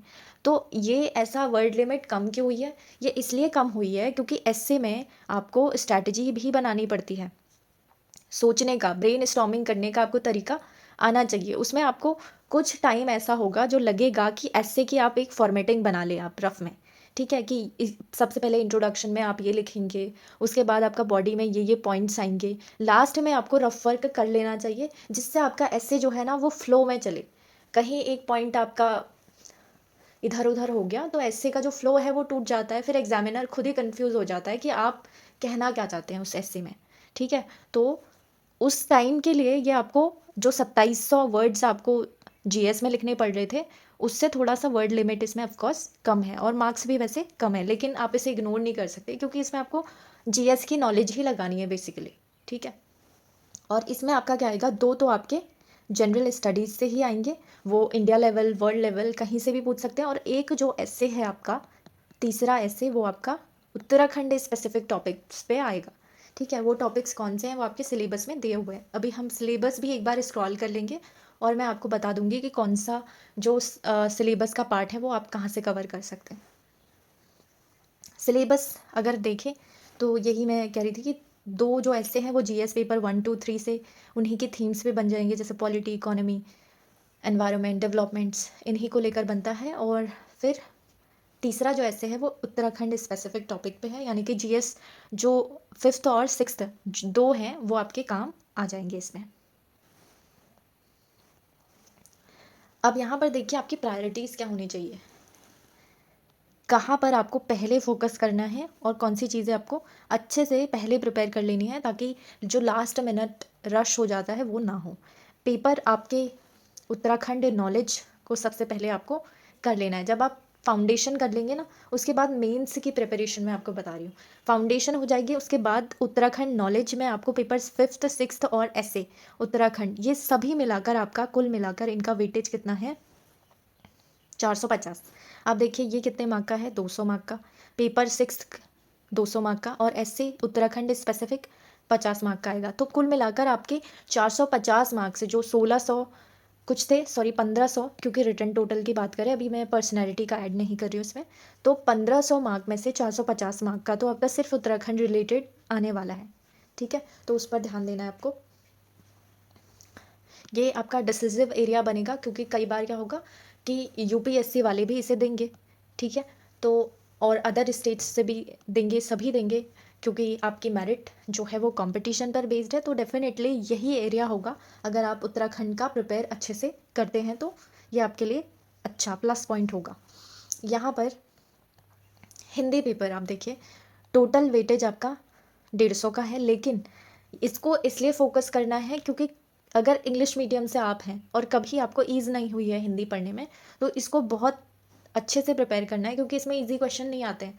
कहीं से भी रैंडमली कोई भी पर्यायवाची पूछ लेंगे, आपने लिस्ट बनाई है, आपने 100 से ज़्यादा जो वर्ड हैं उनके पर्यायवाची याद किए हैं, डिपेंड करता है कि वहाँ पर आए वो नहीं आए, तो आपको बहुत अच्छे से पढ़ना होगा। एक एक मार्क की यहाँ पर जो फाइट है वो जारी रहेगी आपकी, ठीक है। आप देखिए कि इसमें आपको 35% मार्क लाने ज़रूरी है। अब 35 कितना हो गया, 150 का, 150 का 35 आप कह सकते हैं ये है आपके पास 52.5 मार्क्स आपके आने ज़रूरी है, तभी आपके जो जीएस के पेपर हैं वो चेक हो पाएंगे। तो जब इंग्लिश मीडियम में आप हैं और आपको कठिनाई आती है इसको पढ़ने में, हिंदी को पढ़ने में, तो आपको डेफिनेटली इस पर फोकस रखना चाहिए। आप देखिए कि वो जो शब्दावली है, पत्र लेखन है, उसमें आपको स्टैंडर्ड वर्ड्स यूज़ करने हैं ताकि आपके जो मार्क्स है वो अच्छे आ पाए। एवरेज तो आप ले आएंगे लेकिन अच्छे भी आए, जितना हो सकता है कि 50% पर ज़्यादातर एवरेज हम मानते हैं कि एक जैसे एक 10 नंबर का पेपर का क्वेश्चन है, 10 मार्क का क्वेश्चन है, उसमें से आपको 5 मार्क्स इजीली आ जाएंगे, पर क्या आप 6-7 इतने ला सकते हैं, वो डिपेंड करेगा कि आपने कीवर्ड्स, स्टैंडर्ड कीवर्ड्स, हिंदी शब्दावली कितनी उसमें यूज़ की है। ठीक है, तो उसके लिए भी आपको कुछ स्पेशल बुक्स रेफ़र करनी पड़ेंगी, वो मैं बता दूंगी आपको। और प्रायोरिटी आपकी फिर रहनी चाहिए एथिक्स, इंटीग्रिटी और एप्टीट्यूड पर। इजी पेपर है, इसमें आपको बहुत ज़्यादा नहीं पढ़ना है, इसका सिलेबस डिफाइंड है और रिपीटेड क्वेश्चंस आते हैं। अगर एक बार आपने पीवाईक्यूज़ कर लिए, पीवाईक्यूज़ मैं कहूँगी कि पीवाईक्यूज़ आप यूपीएससी के भी जाइए और यूपीपीएससी के भी पीवाईक्यूज़ पर जाइए, इथिक्स के। अगर आपने ये दोनों और यूकेपीएससी के, ऑफकोर्स वो तो करनी ही है रेफरेंस के लिए, यूकेपीएससी के, ये अगर आपने इनके पीवाईक्यूज़ कर लिए और केस स्टडीज़ इसमें आती हैं वो कर लिए, तो डेफिनेटली आपका इथिक्स का पेपर हो जाएगा। और इसीलिए मैंने कहा इजी पेपर है, इस पर प्रायोरिटी रखनी है। 200 मार्क का है ये। इसमें एसए पेपर आएगा आपका। एसए पर भी आपको ध्यान इसलिए रखना है, इसको प्रायोरिटी इसलिए बना देना है क्योंकि जीएस ही इसमें यूज़ होनी है, जीएस यूज़ होनी है। प्लस जैसे एसए जो है वो सबका प्लस पॉइंट नहीं हो सकता है, तो आप अगर इसे अपना प्लस पॉइंट बना सकते हैं दैट विल बी गुड। बाकी ओवरऑल आप देखिए कि जो अभी हमने ऊपर देखा, तो उसमें से 800 मार्क्स के लगभग आपके इसी में ही बन जा रहे हैं, इन 3-4 सब्जेक्ट्स में ही। बाकी जीएस का जो पार्ट है वो तो फिर आना ही है। जीएस में आप जितना बेटर कर सकते हैं वो भी उसमें आपका जो रैंक है वो डिसाइड हो जाएगा उससे। स्ट्रैटेजिक इंसाइट अगर हम देखें तो आपको 50% of the total main marks हैं, मेंस के मार्क्स हैं जो ऊपर पेपर्स पे ही डिपेंड करते हैं, इसीलिए हमने ये प्रायोरिटी फोकस एरियाज आपके बनाए हैं। अब इनका जो स्टडी अप्रोच होना चाहिए मेंस की प्रिपरेशन के लिए वो क्या होना चाहिए। सबसे पहले तो आप कोई भी बुक पढ़ते हैं या कोई भी सब्जेक्ट स्टार्ट ही कर रहे हैं सबसे पहले, ठीक है, आपने आज तक जीएस नहीं पढ़ी है, जो भी पढ़ा था आपने स्कूल टाइम पे पढ़ा है, तो आपको कुछ कोर रीडिंग लगानी है उन सब्जेक्ट्स की। ठीक है, कोर रीडिंग मीन्स आप देखिए तो एनसीईआरटी से आप स्टार्ट कर सकते हैं। अब एनसीईआरटी के एकदम से नोट्स नहीं बनाने हैं आपको, ठीक है, नोट्स नहीं बनाने हैं, इसको बस बेसिक्स के तौर पर आपको लेना है, क्योंकि एनसीईआरटीज़ आप देखेंगे कि प्रीलिम्स में वैसे काम आती है, लेकिन इसके जो कीवर्ड्स हैं आप उतने जो मेंस के इफेक्टिव आंसर्स हैं लिखने में काम नहीं भी आ सकते हैं। ठीक है, तो इसके नोट्स तो आपको नहीं बनाने हैं, लेकिन आपको एनसीईआरटीज़ को 1-2 बार बेसिक तौर से पढ़ लेना है। उसके बाद आपको स्टैंडर्ड बुक्स को रेफ़र करना है। जैसे आप देखिए कि जियोग्राफी है, जियोग्राफी के लिए आपके पास एनसीईआरटीज़ हैं। अगर आपने बिल्कुल आज तक जो भी स्कूल में पढ़ा था वो बिल्कुल आपको कुछ याद ही नहीं है, आपको पता ही नहीं है कि जो वर्ल्ड मैप है वो कैसा है, कितनी कंट्रीज़ हैं, क्या है, तब आपको एनसीईआरटीज़ में रिकमेंड करूँगी कि 6th से 12th तक आप कर लीजिए। ठीक है, अगर आपको थोड़ा बहुत याद है कि 9th 10th तक आपने अच्छे खासे तरीके से पढ़ा है, तो आप 11th और 12th की पढ़िए डायरेक्ट। ठीक है, ऑफकोर्स 12th की जो एनसीईआरटीज़ है, ये मैं सिर्फ अभी एग्जांपल ले रही हूँ, और डिटेल में मैं बताऊँगी कि आप ये एग्जांपल इसलिए कि मेंस की प्रिपरेशन है, किसी सब्जेक्ट की प्रिपरेशन कैसे स्टार्ट करनी है। ऑफकोर्स जो ये 12th की एनसीईआरटी है ना, उसमें डेटा अपडेट करने की बहुत ज़रूरत है। ठीक है, डेटा अपडेट कहाँ से होगा, ये आप जब करंट अफेयर्स पढ़ेंगे उससे। बाकी कोर कंसेप्ट आपको यहाँ से समझ में आ जाएंगे। तो इसके बाद आपको एक बुक आती है जीसी लियोंग करके, तब आपको वो बेटर समझ में आएगी, क्योंकि जब आपने एनसीईआरटीज़ कर लिए हैं, आपको अंदाज़ा हो गया कि क्या क्या हमको पढ़ाया जाता है जियोग्राफी में, तब आप जीसी लियोंग पढ़ेंगे, वो आपको बेटर समझ में आएगी। इसके अलावा एक इंडियन जियोग्राफी के लिए बुक आती है माजिद हुसैन सर की, लेकिन वो जो है काफ़ी बल्कि बुक है, तो अगर आप इतना डिटेल में उसको नहीं पढ़ना चाहते, आप एनसीईआरटीज़ को ही रेफ़र कर सकते हैं इंडियन जियोग्राफी के लिए भी। और बाकी जीसी लियोंग तो आपको करनी है, क्योंकि फ़िज़िकल जियोग्राफी जिस लेवल की आ रही है एग्ज़ाम्स में, उसमें आपको मेंस में बहुत काम आएगा। आपको फिर उसके बाद इन सब में जब आप पढ़ते हैं, एनसीईआरटीज़ पढ़ते हैं, तो आपको कुछ चीज़ें ध्यान रखनी है, कंसेप्चुअल क्लैरिटी पर ध्यान रखना है, और कीवर्ड्स जो कि एज इट इज़ आपके प्रीलिम्स में आते हैं, कि किसी कीवर्ड से ही आपको पता चल जाएगा कि कौन सा जो स्टेटमेंट है वो गलत है या कौन सा सही है। ठीक है, कई बार कीवर्ड्स में ही वो आपको फंसाने की कोशिश करते हैं, फंसाने की कोशिश मतलब उन्हीं पर ही सेट किया गया होता है पेपर। वो देखिए, और आप हमेशा PYQ एनालिसिस करते रहिए। जो भी आपको टॉपिक मिलता है, जिस टॉपिक को आप स्टार्ट कर रहे हैं, उसमें आपको PYQ साथ में लेकर चलने हैं। जैसे आपने जियोग्राफी का जो है फर्स्ट जो टॉपिक है, आपने उसमें बिग बैंग थ्योरी को पढ़ा है, ठीक है, बिग बैंग थ्योरी को पढ़ा है। तो इससे रिलेटेड क्या प्रीवियस ईयर पेपर में टॉपिक वाइज कोई प्रश्न आया हुआ है, उसको देखकर चलिए। उसी पर आपको लिमिट कर देना है कि ठीक है, बिग बैंग थ्योरी से इस तरीके का क्वेश्चन आया हुआ है, तो मुझे उसी तरीके के बाकी जो टॉपिक्स हैं उनमें से प्रिपेयर करना है, ठीक है। तो आपको पता भी होगा, बहुत ज़्यादा आप सिलेबस के बाहर पढ़ने की फिर वो गलतियाँ जो है होती हैं वो नहीं हो पाएंगी, और उससे आपका टाइम भी बच जाएगा, ठीक है। तो टॉपिक वाइज करने के लिए आप मैं बताऊंगी कि बाद में कौन सी बुक रेफ़र कर सकते हैं, या फिर आप खुद से एनालाइज करके अपने टॉपिक वाइज किसी भी MS वर्ड फाइल में बना सकते हैं। अगर नहीं बन रही MS वर्ड फाइल नहीं बन पाती, आप मोबाइल से स्टडी करते हैं, तो आपको लिख कर ही उन टॉपिक को कर लेना चाहिए, क्योंकि आपको एक बार तो माइंड में उनको डाल ही लेना है कि ये PYQ आया हुआ था और ऐसे ऐसे था, बार बार आपको देखना नहीं पड़ेगा, ठीक है। जब भी आप टॉपिक करेंगे कोई, तो आपके माइंड में आ जाएगा कि अच्छा, इससे इस टाइप का प्रश्न पूछा गया था, तो मुझे यहाँ पर खुद को लिमिट कर देना है, ठीक है। अब हमारे पास है जो मेंस के PYQs है, उनको चेक करना है। उसमें थीम को आपको नोट कर लेना है कि इस थीम पर सबसे ज़्यादा क्वेश्चन बनते हैं। ट्रेंड देखना है कि किस तरीके के क्वेश्चन बन रहे हैं। जैसे आपका जो टेल वर्ड्स होते हैं, क्रिटिकली एनालाइज या फिर क्रिटिकली एग्जामिन, ऐसे आते हैं, तो उस टाइप की डेप्थ आपको अब चाहिए, ठीक है। कंसेप्चुअल क्लैरिटी का मतलब मेरा ऊपर से यही था। आंसर राइटिंग प्रैक्टिस जो करनी है आपको टाइम बाउंड मैनर में करनी है, क्योंकि आप स्टार्टिंग में, ऑफ कोर्स स्टार्टिंग में ऐसा नहीं होगा। स्टार्टिंग में आप क्या कीजिए, अगर आपको फोकस करना है तो आप कीजिए कंटेंट पर, ठीक है। स्पीड स्टार्टिंग में आपकी मैटर नहीं करती है। कंटेंट पर फोकस कीजिए। आपको हो सकता है पहले दिन लिखने में आपको 40 मिनट्स भी लग जाएं एक क्वेश्चन को करने में। अभी पहले सबसे पहला अगर प्रश्न लिखेंगे 40 मिनट भी लग रहा है, 1 घंटा भी लग रहा है, तब भी लगा लो, उसको लगा लो, उसमें कोई दिक्कत नहीं है उसमें। लेकिन आपके बेसिक कीवर्ड्स ज़रूर हिट करने चाहिए। कंटेंट आपका उसमें, आपके फ्लो चार्ट, डायग्राम वगैरह सब बनने चाहिए, ठीक है, अगर उसमें स्कोप है उनका तो।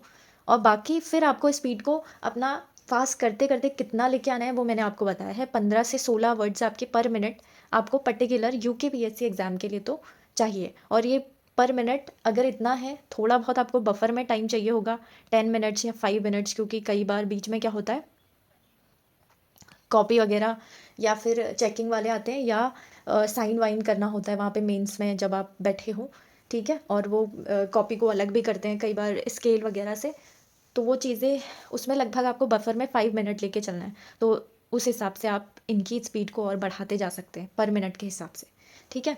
ये हो गया। और फिर आपको सभी रेलेवेंट PYQs, वैसे सारे PYQs ही रेलेवेंट होते हैं, उनको टॉपिक वाइज नोट कर लेना है। नोट नहीं करना चाहते तो कोई भी आप रेडीमेड बुक ले सकते हैं जिसमें ऑलरेडी किसी ने कर रखा होगा, वहाँ से ले सकते हैं आप। और फिर क्या करिए, टॉपिक वाइज आप प्रैक्टिस करना स्टार्ट कीजिए। जैसे मैंने आपको बताया, आपने बिग बैंग थ्योरी पढ़ी है, इस पर क्या कोई प्रीलिम्स में कोई पेपर आया हुआ है, सॉरी क्वेश्चन आया हुआ है, उसको प्रैक्टिस कीजिए, साथ में ही एक ही जगह पर लिख लीजिए उसे। और जो मेंस में अगर कोई प्रश्न आया हुआ है तो वो पढ़ लीजिए। बिग बैंग थ्योरी से वैसे ज़्यादातर मेंस में ऐसा कोई बनेगा नहीं, अगर ज़्यादा से ज़्यादा बनेगा तो क्रिटिसिज्म पूछेंगे कि इसके लिमिटेशंस क्या हैं, दैट्स इट। और वो भी आपका 50 वर्ड में ऐसा बन सकता है। तो आपको देखना है कि पर्टिकुलर टॉपिक मेंस के कौन से पोर्शन में फिट बैठ सकता है। 50 वर्ड वाले में बन सकता है, या फिर ये इसका स्कोप है कि ये 150 वर्ड वाले में बन जाए क्वेश्चन। तो उस हिसाब से आपको वर्ड लिमिट्स के बेस पर भी आपको उस क्वेश्चन में उतने वर्ड को स्टॉक कर लेना है। बेसिकली जो बहुत इंपॉर्टेंट कीवर्ड्स होंगे उस टॉपिक के, उन्हें नोट कर लेना है, ठीक है, आंसर लिखने के लिए। और फिर है हमारे पास नोट्स का जो कंसोलिडेशन है वो कैसे करना है, या एनरिचमेंट जिसको हम कहते हैं कि आपके दूसरों से थोड़ा एक आध मार्क्स, हाफ मार्क्स ज़्यादा दे दे एग्जामिनर, वो कैसे दे, ठीक है। तो प्रिपेयर करने हैं आपको लास्ट टाइम के लिए कंसाइज नोट्स। ये क्यों मैं कह रही हूँ क्योंकि स्टार्टिंग में मैंने एक गलती की थी, जब मेंस आने वाला था तो मेरे कुछ सब्जेक्ट्स के या कुछ टॉपिक्स के नोट्स ही नहीं बने हुए थे, ठीक है।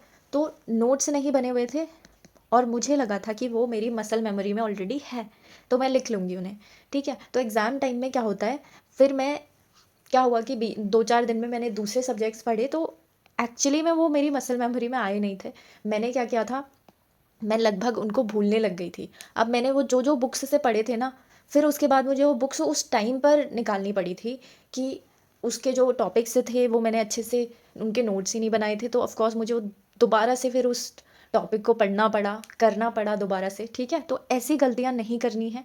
हो सकता है उस टाइम पे मेरे पास कम भी टाइम था, मैंने बहुत कम टाइम में, आप कहें तो 2-3 महीने में ही तैयारी की थी मैंने, तो इस वजह से भी मेरे नोट्स कंप्लीट नहीं थे।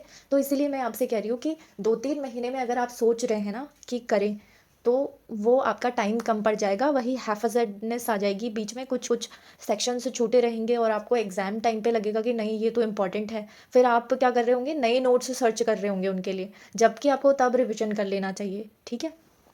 तो ऐसी चीज़ें होंगी, इसलिए इन पर ख़ास तौर से ध्यान रखना है। नोट्स आप बना लीजिए।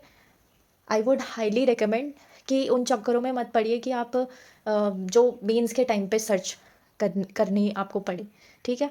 वैसा आपको नहीं करना है। बेस्ट स्ट्रक्चर्ड आंसर्स आपको चाहिए टू पीवाईक्यूज और की कंसेप्ट्स एंड आर्ग्यूमेंट्स, ठीक है। ये मैंने इसलिए कहा क्योंकि आपके पास क्या है, ऐसे कीवर्ड्स आएंगे, critically examine big bang theory, ठीक है। बिग बैंग थ्योरी, तो इसमें आपने बिग बैंग थ्योरी तो क्या पढ़ी है, प्रीलिम्स के हिसाब से पढ़ी है, ठीक है। क्या होता है, यूनिवर्स बना हमारा एक छोटे से जो सिंगुलैरिटी है वहाँ से, तो इस तरीके का आपने पढ़ा, लेकिन क्या आप उसको क्रिटिकली एग्जामिन कर सकते हैं?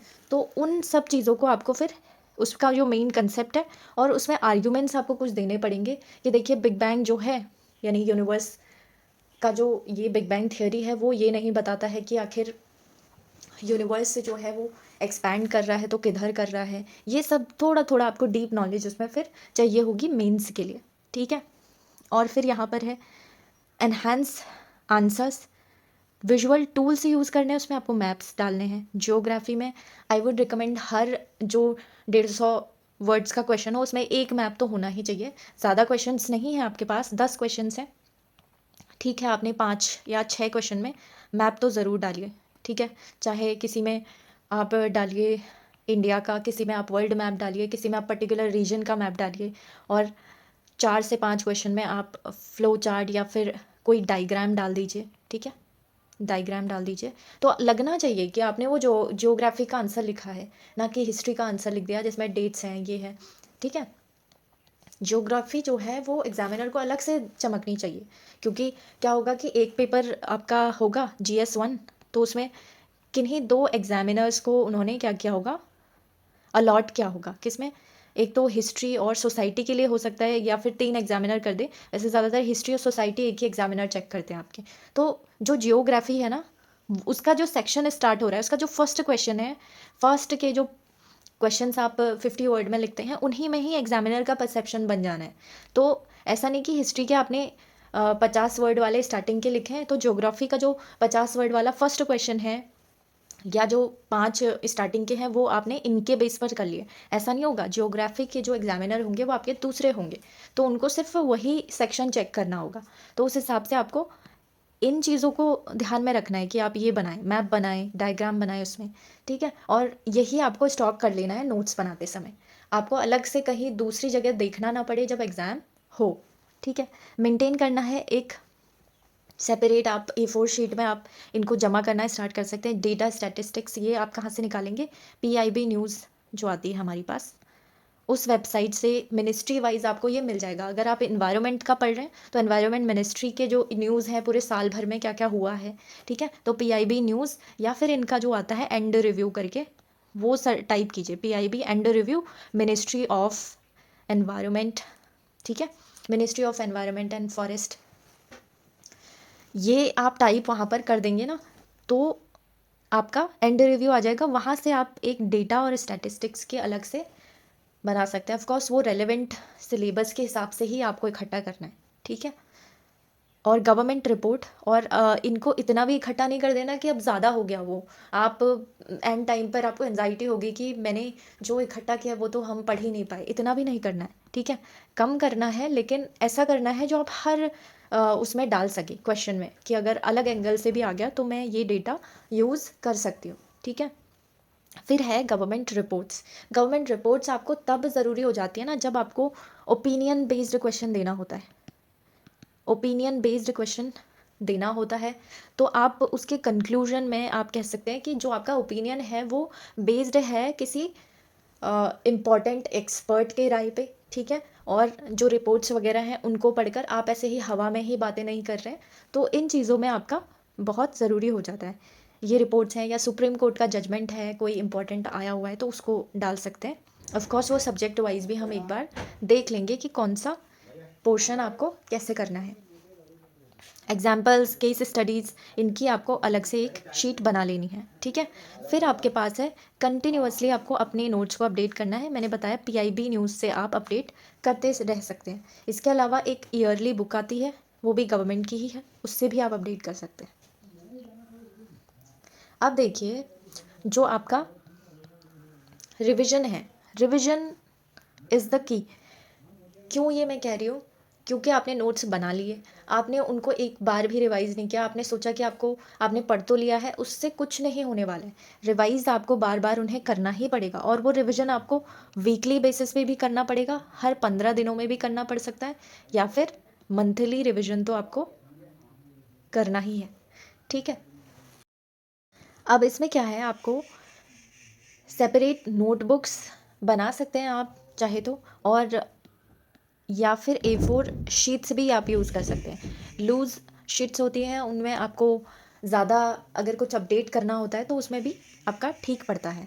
मैंने जो नोट्स बनाए थे वो इस तरीके से बनाए थे कि आपका ये A4 शीट है, तो थोड़ा सा या तो इस तरफ या फिर इस तरफ, आप किसी एक तरफ जो है डेटा जो अपडेट करना होता है उसके लिए आप छोड़ सकते हैं, ठीक है। क्योंकि आपने नोट्स बना दिया, लेट्स से आपने बिग बैंग थ्योरी के बारे में बनाया है, और यहाँ पर कुछ लिख दिया आपने, कंसेप्ट्स लिखे हैं, और यहाँ पर आपको पता चला कि साइंटिस्ट ने जो है कुछ नई चीज़ें निकाली हैं बिग बैंग थ्योरी के बारे में, तो यहाँ पर आपको न्यूज़ में अगर कभी दिखता है तो यहीं पर अपडेट हो जाएगा इस पोर्शन में, ठीक है। और इसके अलावा आप एक मेथड और यूज़ कर सकते हैं नोट्स बनाने का। जैसे ये A4 शीट है, ठीक है, A4 शीट है, इसमें थोड़ा सा इस टाइम इस पर भी छोड़ दीजिए और थोड़ा इस तरफ भी छोड़ दीजिए।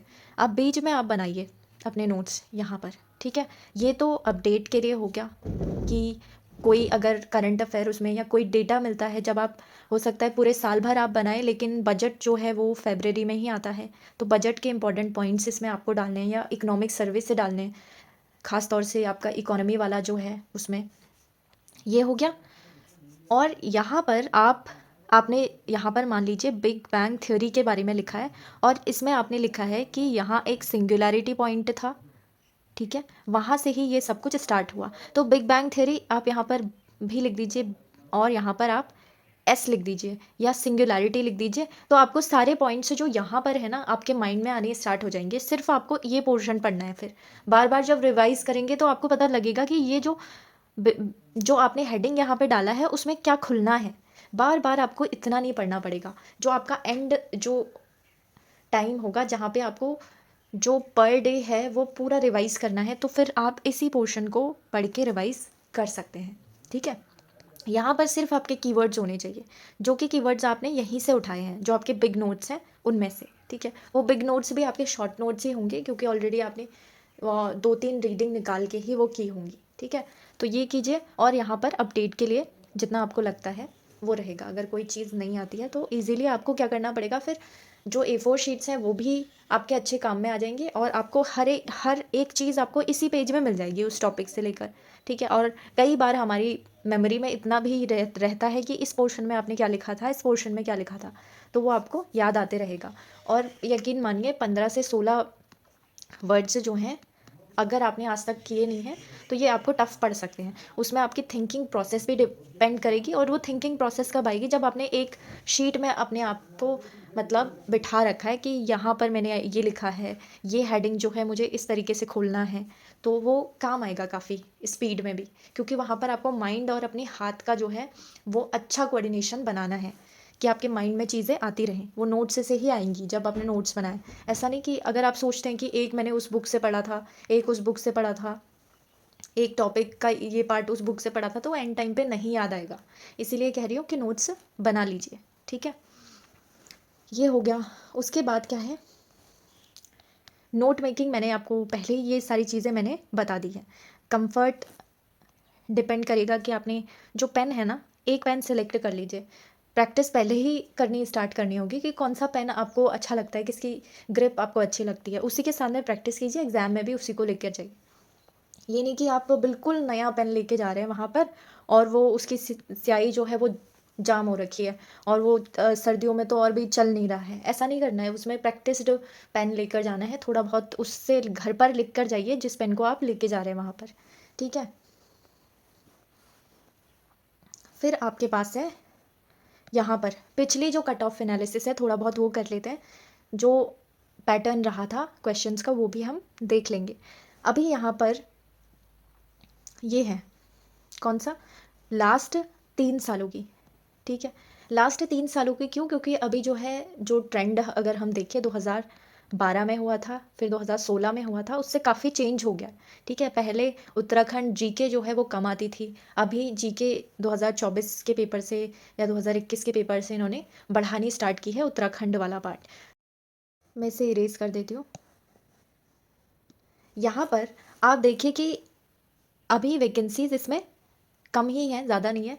और यहाँ पर 92 के अराउंड, यानी 93 के अराउंड आपकी कट ऑफ गई है। वैसे अगर हम 2021 में देखें तो 91 के अराउंड है, लेकिन पोस्ट अच्छी थी उस टाइम पे। तो ये ट्रेंड हमें क्या दिखाता है कि अराउंड आपको टारगेट लेके चलना है कि आपका 100+ आपके मार्क्स बने, ताकि आप किसी मझधार में खड़े नहीं हो कि आपके मेंस का जो प्रिपरेशन है वो डिपेंड करेगा, तभी आप स्टार्ट कर पाएंगे। आपको पता नहीं है कि आपका मेंस निकलेगा, मतलब प्रीलिम्स निकलेगा या नहीं, ठीक है। तो 100+ आपको कैटेगरी वाइज वैसे टारगेट करना है, लेकिन मैं कहूँगी मोर आप 105 से 110 के बीच में टारगेट कीजिए अगर आप जनरल से हैं, ठीक है। तो ये सही रहेगा। बाकी यहाँ पर जो 2024 में अगर हम देखें तो कम गई थी, जिसका मैंने बताया था एक रीज़न कि जो पेपर 2 था ना, पेपर 2 वो काफ़ी टफ आया था। पेपर 2 जिसमें आपका मैथ्स अच्छी खासी पूछी थी उन्होंने, रीजनिंग वगैरह, उसकी वजह से भी काफ़ी लोगों का जिनके जीएस में अच्छे अच्छे मार्क्स थे, 100 से भी प्लस मार्क्स आ रहे थे, उन लोगों का भी जो पेपर 2 था वो क्वालिफाई नहीं हो पाया, जिसकी वजह से ये कट ऑफ आप देखिए ये नीचे गई थी, जबकि पोस्ट वैसे ठीक ठाक थी। अब देखिए यहाँ पर तो आपको टारगेट का तो पता चल गया, आपको 105 से एबव टारगेट रखना है। मॉक टेस्ट भी आपको देना है। ऑफकोर्स मॉक टेस्ट में क्या होगा कि आपको उतना नहीं आइडिया लग पाएगा, क्योंकि पेपर एग्ज़ाम का अलग भी हो जाता है कई कई बार। तो मॉक टेस्ट में आपको देखना है कि आपके डिसेंट स्कोर बन रहे हों, जैसे आपने पढ़ाई की है उस हिसाब से, दैट्स इट। और उसमें आपको जो नॉलेज अगर इशू आ रहा है कि ये मुझे नहीं पता था ये टॉपिक का, तो उसको आपको मॉक टेस्ट में कवर कर लेना है। बाकी बहुत ज़्यादा चिंता नहीं करनी है कि मेरा स्कोर 105 से कम आ रहा है या ज़्यादा आ रहा है, ठीक है। उसमें आपको सिर्फ प्रैक्टिस के लिए करना है उसे। फिर आप देखिए जो आपका यूके पीएससी पीसीएस का जो सब्जेक्ट वाइज क्वेश्चन ट्रेंड रहा है इतने 2012 से 2025 तक जो पेपर हुए हैं वो ये है। अभी यहाँ पर मैंने ये येलो कलर में हाईलाइट भी किए हुए हैं कि कौन से पोर्शन आपको अच्छे से प्रिपेयर करने हैं, जिनमें कोई भी कॉम्प्रोमाइज़ आपका काम नहीं चलेगा। ये आपको इन सब्जेक्ट को अच्छे से करना है। इसमें आपको उत्तराखंड जीके 2 जगहों पर मिलेगी, एक तो उत्तराखंड जीके खुद, और इसी के उत्तराखंड रिलेटेड करंट अफेयर्स, इन दोनों में आपका होगा। और आपका एग्ज़ाम में सबसे पहले जो सिलेबस है उसी में ही लिखा हुआ है कि जो 150 है ना, उसमें से लगभग 1/3 मतलब 50 क्वेश्चन मिनिमम जो है वो उत्तराखंड से पूछे जाएंगे। उत्तराखंड रिलेटेड हिस्ट्री ज्योग्राफी जो होती है जीके, उससे पूछे जाएंगे मिनिमम। ये एक्सीड भी कर सकते हैं हो सकता है कि ये 60 हो जाए, ठीक है, मिनिमम 50 तो पूछे जाएंगे। अभी यहाँ पर इन सब में क्या है, मिला करके आपके उत्तराखंड जीके के 50 से अबव क्वेश्चंस आपके पूछे गए थे, और हो सकता है कि ये उससे ज़्यादा भी आ जाए। आप ट्रेंड आप देखिए कि इसमें करंट अफेयर्स और उत्तराखंड जीके किस हिसाब से चल रहा है। पहले बहुत कम कम क्वेश्चंस पूछे जाते थे, अभी जब ये बता दिया गया है कि लगभग 1/3 मिनिमम उत्तराखंड से पूछे जाएंगे, तो इनका इसका वेटेज जो काफ़ी यहाँ से बढ़ गया है, ठीक है, यहाँ से आपका वेटेज बढ़ गया है। तो ये हो गया। और करंट अफेयर्स में तो उसके आएंगे ही। करंट अफेयर्स में उत्तराखंड के वैसे ज़्यादातर इकोनॉमिक सर्वे और उत्तराखंड का जो बजट है वो आता है, ठीक है, ये है। और इकोनॉमिक सर्वे वगैरह अच्छे से इसमें करना है, और ये सब उत्तराखंड के सभी एग्जाम्स के लिए ज़रूरी है, चाहे वो लोअर पीसीएस हो या फिर अपर पीसीएस या आर ओ जो भी आपके आप जिसकी भी तैयारी कर रहे हैं, ये है। और इसमें हिस्ट्री में आप देखिए कि हिस्ट्री में कम पूछे गए, 5-6 इस तरीके के प्रश्न पूछे गए। हो सकता है जैसे जियोग्राफी के इस बार ज़्यादा पूछे गए, तो अगली बार हिस्ट्री के आ जाए, तो आई वुड रिकमेंड कि हिस्ट्री को इग्नोर मत कीजिए। ये सिर्फ 1 साल का या 2 साल का इनका देखकर कि ये कम पूछे गए हैं, ये इसका वेटेज कम हो गया, हो सकता है अगली बार ज़्यादा आ जाए 2026 में। कोई ऐसा उन्होंने ये थोड़ा ना दिया है कि 1/3 जैसे उत्तराखंड का बोल दिया है कि इतना तो आएगा ही आएगा, तो हिस्ट्री में ऐसा कि सिर्फ कम क्वेश्चंस आएंगे, तो हो सकता है इसमें ज़्यादा आए अगली बार में। तो ट्रेंड को आप ध्यान में रखिए, और मुझे लगता है कि आ सकते हैं हिस्ट्री से अगली बार। और जियोग्राफी जो है वो इसके अच्छे खासे प्रश्न बन रहे हैं। जियोग्राफी अगर आप देखें तो इसका और इन्वायरमेंट का, इन दोनों का ना अच्छा वेटेज है। इन दोनों को आपको पढ़ना भी साथ साथ में ही है, ताकि आपको दोनों के कंसेप्ट जो है वो क्लियर हो जाएं। आप देखिए जियोग्राफी, एनवायरनमेंट और मीन्स का एक टॉपिक है डिज़ास्टर मैनेजमेंट, इन तीनों को साथ में लेकर आपको चलना है। इनके हर एक कंसेप्ट आपको क्या करेंगे, एक दूसरे को कॉम्प्लीमेंट करते हुए दिखेंगे, ठीक है। और अगर इनका अच्छा ज्ञान है तो तीनों सब्जेक्ट्स आपके अच्छे से निकल जाएंगे। तो ये हो गया। और पॉलिटी है, ये तो कभी मिस ही नहीं होते, ऐसे सब्जेक्ट्स हैं जो हमेशा उसी ट्रेंड में चल रहे हैं, उनको आपको वैसे ही प्रिपेयर करना है। इकोनॉमी को आप इग्नोर नहीं कर सकते, एनवायरनमेंट को तो बिल्कुल भी नहीं, इसका वेटेज देखिए बढ़ते ही जा रहा है। और जीके और करंट अफेयर्स मैंने आपको बताया। अब जो ये हैं, इनमें से भी कुछ ऐसे क्वेश्चंस आएंगे जो आपको बहुत कठिन लगेंगे, तो आपको average average international relation, science, tag, computer, या जो मिसलेनियस सब्जेक्ट जो क्वेश्चंस आ जाते हैं उनको भी प्रिपेयर करना है। मिसलेनियस क्वेश्चंस जैसे आप देखें तो कोई कंटेम्परेरी अफेयर्स भी आपसे पूछा जा सकता है, ठीक है, जो ऐसा हो कि इम्पॉर्टेंट तो है, वो इन किसी भी सब्जेक्ट की एक कैटेगरी में आप उनको रख सकते हैं, ठीक है, वो हो गया। बाकी इन पर आप अपना बेस बनाइए, जो मैंने आपको सब्जेक्ट आपके येलो से हाईलाइट कर रखे हैं।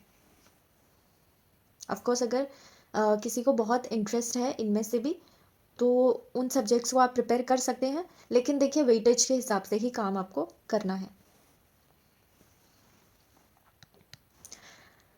अब स्टडी प्लान आपका क्या होना चाहिए, हमने ऐसे 3 मंथ्स फाउंडेशन और कवरेज पीरियड हमने पहले ही देख लिया था। लगभग आपको 8 घंटे पढ़ाई करनी है, और आप ना मोनोटोनस फील करते हैं अगर एक ही सब्जेक्ट को रिवाइज करना, उसको उसके ही प्रिपरेशन करना, उसके नोट्स बनाना, तो कोई भी 2 सब्जेक्ट आप ले सकते हैं। इसके लिए मैं बता देती हूँ, जैसे आप जियोग्राफी है और हिस्ट्री है, इन दोनों को साथ में पढ़ सकते हैं, ठीक है। वैसे ही पॉलिटी और इकोनॉमी को साथ में पढ़ सकते हैं। जियोग्राफी और हिस्ट्री है, अगर आप जियोग्राफी के, मैंने बताया था जब पृथ्वी बन गई थी, यानी कि अर्थ बन गई थी, वहाँ तक अगर आप पढ़ लेते हैं, फिर उसके बाद आप हिस्ट्री पढ़ना स्टार्ट कर सकते हैं। उसमें भी थोड़ा बहुत आपका प्री हिस्टोरिक टाइम आपको ऐसे ही पढ़ना पड़ेगा, बेसिक नॉलेज के लिए प्री हिस्टोरिक टाइम होगा। फिर उसके बाद IVC यानी कि इंडस वैली सिविलाइजेशन वगैरह पढ़ सकते हैं, फिर उसको कॉम्प्लीमेंट कीजिए ज्योग्राफी के साथ। जियोग्राफी और हिस्ट्री ऐसे चल सकती है। वैसे ही इन दोनों में आपका करंट अफेयर्स का स्कोप भी बढ़ जाता है, फिर आप इनको पढ़ना स्टार्ट कर सकते हैं, पॉलिटी और इकोनॉमी को, क्योंकि अगर आप करंट अफेयर्स पढ़ रहे हैं तो आपको ये बेटर समझ में आ जाएंगे कि आखिर आजकल चल क्या रहा है। बाकी आपके पास है फोकस किन पर रखना है आपको, बेसिक बुक्स पर जिसमें NCERTs है, कोर बुक्स हैं, और उत्तराखंड स्पेसिफिक पोर्शंस के लिए जो है अभी कुछ कोचिंग इंस्टीट्यूट्स ने अपनी बुक्स भी निकाली है, वो भी कर सकते हैं, या फिर दृष्टि IAS की बुक्स आती है वो भी कर सकते हैं। और CSAT जो है ना, इस पर आपको ध्यान देना है, इसको इग्नोर नहीं करना है, ये मैंने आपको बहुत बार बोला है। अब है हमारे पास, फिर जब आपका प्रीलिम्स का टाइम आएगा ना, उन मंथ्स में आपको क्या करना है, उन मंथ्स में आपको सी सैट भी करते जाना है। 2 से 3 घंटे आप इनको कर सकते हैं सी सैट को। इसमें आप क्या कीजिए, मॉक टेस्ट लगाइए, बेसिक्स तो कीजिए। पहले घंटे में आपको बेसिक करने हैं, फिर दूसरे घंटे में आप उसका क्या कीजिए, सेक्शनल मॉक टेस्ट लगा सकते हैं, तो वो लगाइए। फिर जैसे जैसे एग्ज़ाम का, जैसे 1.5 महीने आपने सेक्शनल मॉक टेस्ट लगाए, फिर जो 1.5 महीना आपके पास बचा है ना, उसमें आप क्या कीजिए, फुल लेंथ सी सैट के मॉक टेस्ट लगाइए। और ये मॉक टेस्ट जो हैं आपके लास्ट 3 मंथ्स में आपको उसके भी लगाने हैं। किसके? सेक्शनल टेस्ट तो आप पहले ही कर लेंगे मेरे हिसाब से, जीएस के भी। सेक्शनल टेस्ट इनसे पहले लगा लेने हैं, ठीक है। जो अभी आप फाउंडेशन स्टार्ट कर रहे हैं ना, फाउंडेशन मैंने कहा कि आप जनवरी से स्टार्ट करेंगे। फाउंडेशन जनवरी से आप स्टार्ट कर रहे हैं 2026, तो इन 3 महीनों में ना, जनवरी, फरवरी और मार्च में, इन 3 महीने में आप सेक्शनल टेस्ट लगाइए। किसके? जीएस के, ठीक है। इसी में प्रिपेयर कर लीजिए। और फिर उसके बाद जो बाद के अप्रैल से लेकर मई जून तक आप क्या करिए, जो फुल लेंथ टेस्ट हैं जीएस के और आपका जो जनरल एप्टीट्यूड टेस्ट है उसके लगाइए, ठीक है। ये फुल लेंथ टेस्ट आपको लगाने हैं और सेक्शनल आपको पहले ही लगा लेने हैं, ताकि आपका जो फाउंडेशन है उसके साथ साथ आपको आइडिया रहे कि कैसे क्वेश्चन सब पूछे जा रहे हैं। इसके अलावा आप क्या कर सकते हैं, फोकस मल्टीपल रिविजन्स में कर सकते हैं जब भी आपको मौका मिले। वैसे मन तो नहीं करता है रिवाइज़ करने का, लेकिन मौका मिले तो रिवाइज़ वहाँ पे कर लेना चाहिए। और करंट अफेयर्स के लिए बुक्स मैं आपको बता दूंगी कि कौन सी मैगजीन्स आप रेफ़र कर सकते हैं। आपके पास गोल्डन रूल्स हैं, कभी भी वीकली रिविजन को आपको छोड़ना नहीं है। जो भी आप वीक में पढ़ते हैं ना, उसको एक बार, बस एक बार ऐसे देख लेना है, रिवाइज़ कर लेना है। कीवर्ड्स जो आपको याद हो रहे हैं वो कर लेना है। अभी पहले ना आपको A4 शीट में मैंने जैसे बताया था, बीच में लिखना है आपको। वैसे आपको लगेगा कि कम एरिया बचा हुआ है, लेकिन ये काफ़ी हेल्प करेगा आपका बाद में जब आप एग्ज़ाम देंगे तब। यहाँ पर कीवर्ड्स लिख लेना है जो यहीं से लिए होंगे। ऐसा कीवर्ड लिखना है ना, यहाँ पे एक ऐसा हेडिंग आपने डाला हो या यहाँ पे बीच में कहीं पे कीवर्ड लिखे हो, यहाँ पे वो कीवर्ड लिखना है जो आपको ये पूरा सेक्शन याद दिला दे, सिर्फ इसी इसी को पढ़ने पर। तो लास्ट टाइम पे आपको सिर्फ यही यही लाइन पढ़नी पड़ेगी जो इधर बनी हुई है, ठीक है। तो मैंने इसी पर आपको बताया था कि कीवर्ड्स बेस्ड जो चीज़ें हैं वो यहाँ पर तब लिखनी स्टार्ट करनी है जब आप वीकली रिवाइज कर रहे हो ना। तो आप यहाँ पर देखेंगे कि क्या चीज़ ऐसी है इस पोर्शन में से जो आपको याद नहीं हो पा रही है, और वो बहुत इफ़ेक्टिव है। अगर आप वही याद कर लेंगे तो आपको ये पूरा पैराग्राफ याद आ जाएगा। तो उसी कीवर्ड को आपको वीकली रिविजन में फिर यहाँ पर लिख देना है। और इसके साथ में आप अभी से, मैं रिकमेंड करूँगी कि अगर आप मेंस की तैयारी अभी से करना स्टार्ट करें ना, ये क्वेश्चंस, एक तो पहला आपको 1 महीने फाउंडेशन पे वर्क करना है, जिसमें आप जैसे जियोग्राफी और हिस्ट्री 2 चीज़ें आप कर लेते हैं इस 1 महीने पे, इनकी फाउंडेशन कर लेते हैं। उसके बाद आप आंसर राइटिंग स्टार्ट कर सकते हैं, और वो भी सेक्शनल मतलब कि जियोग्राफी और हिस्ट्री के जो क्वेश्चंस हैं उनकी। ऑफ कोर्स इसमें थोड़ा बहुत आपको करंट अफेयर्स मिक्स करने पड़ेंगे जियोग्राफी में, वो आप तब करेंगे जब आप और सब्जेक्ट्स भी कर लेंगे, जैसे एनवायरनमेंट, डिजास्टर मैनेजमेंट, इस तरीके से। और अपनी अपनी प्रोडक्टिविटी पर बहुत ध्यान देना है। आपको सिर्फ घंटे के हिसाब से नहीं चलना है कि इतने घंटे, मैंने 8 घंटे पढ़ लिया, लेकिन प्रोडक्टिविटी जो है वो आपकी 1 घंटे की हो रही है, तो this is not worth it. ये बिल्कुल ज़रूरी भी नहीं है। आपको अगर ठीक है, अगर आपके 8 घंटे फर्स्ट डे आपको नहीं पढ़ा जा रहा है, मत पढ़िए, बस 1 घंटा पढ़िए, लेकिन वो 1 घंटा ऐसा पढ़िए कि आपका जो टॉपिक है वो आपको समझ में आ गया है, उसको आपको प्रीलिम्स और मेंस दोनों में आप अप्लाई करने के लिए बिल्कुल रेडी है। ऐसा पढ़ना है आपको, ठीक है। किसी दिन मन नहीं करता है तो थोड़ा कम पढ़ सकते हैं, ऐसा भी नहीं है। तो इसीलिए मैंने कहा था कि बफर में थोड़ा डेज लेकर चलिए, कभी मूड ऑफ होता है तो नहीं पढ़ पाते हैं। How to start study. अब कैसे स्टडी स्टार्ट करनी है, सबसे पहले तो आपको सिलेबस याद कर लेना है। याद, मैं लिटरली याद की बात कर रही हूँ। बार बार आप देखेंगे उससे बेटर है कि आपके माइंड में वो हो जाए। कई बार ना आपके क्वेश्चन से सिर्फ सिलेबस से ही सॉल्व हो जाते हैं। आपको हेडिंग्स नहीं मिल रही होती, आपका माइंड में सिलेबस आपके बैठा हुआ है, तो वहाँ से आपको हेडिंग्स मिल जाएंगे। आपको पता चल जाएगा कि मैं आपको इस टॉपिक पर बात करनी है, ठीक है, और क्या क्या आप उसमें हेडिंग्स इन्वॉल्व कर सकते हैं। वो है, इसको लर्न कर लीजिए। और उसके बाद में अब आप क्या कीजिए, बेसिक और स्टैंडर्ड रिसोर्सेज जो मैंने आपको पहले ही बता दिया है वो कीजिए। ये आपकी क्या हो चल रही है अभी, जो आप स्टार्ट कर रहे हैं पढ़ना, तब क्या क्या स्टेप्स आप फॉलो कर सकते हैं। सबसे पहले अपनी टेबल पर क्या रखिए, सिलेबस रखिए, उसको याद करने की कोशिश कीजिए। जनवरी से आपने स्टार्ट करना है, तो आज से, जब ये दिसंबर चल रहा है, दिसंबर 2025, आज से ही आपको सिलेबस PYQs और जो भी PYQs, ये दोनों प्रीलिम्स और मेंस के, इन सबको रख लेना है अपने माइंड में। एक दो रीडिंग लगाइए कि किस हिसाब से पूछे जा रहे हैं और टेल वर्ड्स क्या आते हैं इनके पीछे। ठीक है, टेल वर्ड्स मतलब जैसे कई बार पूछा जाता है, to what extent this scheme has been effective in your opinion, इस तरीके के क्वेश्चंस पूछे जाते हैं।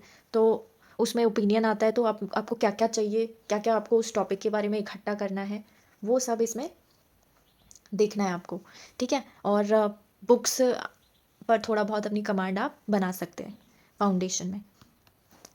अभी आप देखिए, प्रीलिम्स और मेंस के टॉपिक्स को आपको एनालिसिस इनकी करनी है। अगर कोई क्वेश्चन से ही आपको इन चीज़ों के बारे में आइडिया लेना है तो वो ले सकते हैं कि किस तरीके की केस स्टडीज़ आप उनमें डाल सकते हैं।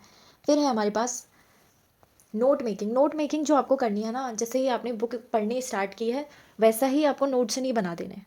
आपको पहले उसको एक दो बार पढ़ लेना है। उसके बाद जब आपको एक मिनिमम इंसाइट्स उन टॉपिक के बारे में पता चल जाए, आपको पता चल जाए कि कौन से कीवर्ड्स उसमें इंपॉर्टेंट हैं, तभी उन्हीं को पकड़कर फिर आपको नोट्स बनाने हैं। ठीक है, ये हो गया हमारे पास। आप यूट्यूब वीडियोस भी जो हैं वो रेफ़र कर सकते हैं, लेकिन ये क्या करना है, सिलेक्टिव और पर्पस बेस्ड ही करने हैं। जैसे बहुत सारे वीडियोस ऐसे होंगे जो शायद आपके सिलेबस के साथ में अलाइन नहीं कर रहे होंगे, या जैसे आप फाउंडेशन कर रहे हैं, आज का टॉपिक आपका कुछ और है, लेकिन आप उस चैनल को फॉलो कर रहे हैं, उसमें वो वीडियो आ गई है कोई दूसरी वाली, तो वो ऐसा बीच में अपनी स्टडी को रोक कर उसे नहीं देखना है। आपको क्या करना है, उसी चैनल में आप जाकर देख सकते हैं क्या उन्होंने उस सब्जेक्ट के रिगार्डिंग कुछ सीरीज़ चलाई है या वीडियोस बनाई हैं, तो उसी टॉपिक पर आपको पर डे देखना है जो आपका स्टडी प्लान बना हुआ है उसको। ठीक है, और इसी में ही आप मैप्स और जो डायग्राम्स है वो बना लीजिए। जब आप टॉपिक करेंगे ना, तो ये जो था आपका मैप्स और डायग्राम, जैसे ये A4 शीट है, तो मैप्स और डायग्राम्स आपके इसी पोर्शन में ऐसे बने होने चाहिए। जैसे मान लीजिए ये है, आपने कुछ लिखा है, और जियोग्राफी का अगर आप लिख रहे हैं ना, तो फर्स्ट पेज में ही आपका एक यहाँ पर कुछ ना कुछ डायग्राम या मैप बन जाना चाहिए, इंडिया का बनाए चाहे वर्ल्ड का बनाए, ताकि एग्जामिनर आपका इंट्रोडक्शन पढ़ते ही आप उसकी नज़र आपके मैप पर जाए और उसको लगे कि हाँ, आपने यहाँ पर जो भी लिखा है, एक्सप्लेन भी किया है, वो भी अच्छा क्या होगा। और हर एक लाइन में आप एक एक दो दो कीवर्ड से डालिए और उन कीवर्ड्स को अंडरलाइन कीजिए। ठीक है, तो ये इसी तरीके के आपके नोट्स भी बनने चाहिए। अब हम बात करते हैं बुक्स के बारे में। ठीक है, रिसोर्सेस और बुक्स के बारे में, प्रीलिम्स और मेंस दोनों के लिए डिस्कस कर लेंगे कि कौन सी बुक्स इंपॉर्टेंट है। जैसे ऑफिशियल आपको सबसे पहले तो UKPSC की वेबसाइट या फिर हमारे टेलीग्राम चैनल पर भी जो पेपर्स वगैरह हैं, UKPSC के सिलेबस वगैरह हैं, वो सब डाउनलोड कर लेने हैं, अपने पास रखने हैं। इस हफ्ते सिर्फ आपको यही करना है। जनवरी से आप स्टार्ट कर सकते हैं अपनी पढ़ाई, जैसे मैंने आपको बताया। पहले आपका सिलेबस PYQ से एनालाइज करना बहुत ज़रूरी है। फिर है आपके पास कि आपको टॉपिक वाइज ना प्रीवियस ईयर के प्रीलिम्स के पेपर, और ऐसा ही आपको मेंस के लिए भी करना है, टॉपिक वाइज उनको इकट्ठा कर लेना है। ठीक है, ये चाहे तो आप खुद से भी कर सकते हैं, लेकिन अगर आपका जैसे टाइम कम पड़ेगा तो आप कोई बुक भी रिकमेंड कर सकते हैं, सॉरी बुक भी रेफ़र कर सकते हैं, जैसे जिसमें क्या लिखा होगा, कंपाइल्ड मेंस या तो सॉल्व ले लीजिए या फिर अनसॉल्व ले लीजिए। ठीक है, UKPSC अपर PCS कंपाइल्ड मेंस सॉल्व्ड या फिर अनसॉल्व्ड पेपर्स टिल 2025।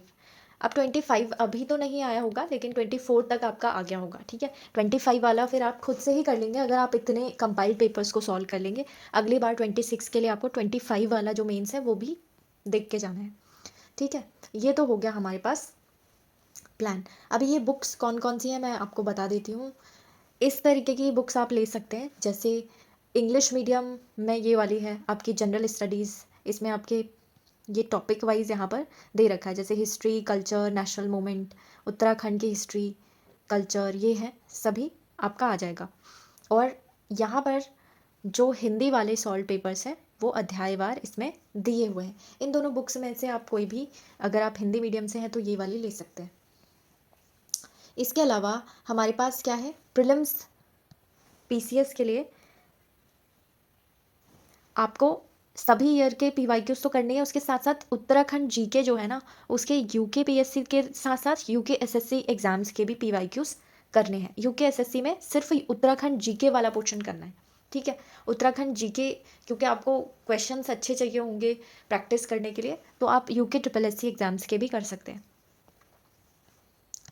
मेंस के लिए अगर हम बात करें तो आपको क्वेश्चन डिमांड पहले पकड़नी है, फिर डेप्थ ऑफ आंसर इसमें अच्छे होने चाहिए और वर्ड लिमिट मैनेजमेंट अच्छा होना चाहिए। तो प्रीलिम्स जो प्रीवियस ईयर के मेंस हैं उनको प्रैक्टिस कीजिए, टॉपिक वाइज उसके भी इकट्ठे कर लीजिए, या फिर टॉपिक वाइज आप देख सकते हैं कि जो घटना चक्र है उसकी मेंस की बुक्स आती हैं ऐसे, जैसे हिस्ट्री के हो गया, ज्योग्राफी, उन्होंने क्या कर रखा है कि वो कंपाइल कर देते हैं स्टेट पीएससीज के एग्ज़ाम को, तो आप इनकी बुक्स भी रेफ़र कर सकते हैं। या फिर पर्टिकुलर किसी, जैसे यूके पीएससी की कोई भी अगर आपको बुक मिलती है तो उसमें से आप क्वेश्चन रेफरेंस के लिए देखेंगे। ऑफ कोर्स आपको जो सॉल्व्ड पेपर्स है ना, उनकी क्वालिटी इन बुक्स से अच्छी रखनी पड़ेगी। क्यों?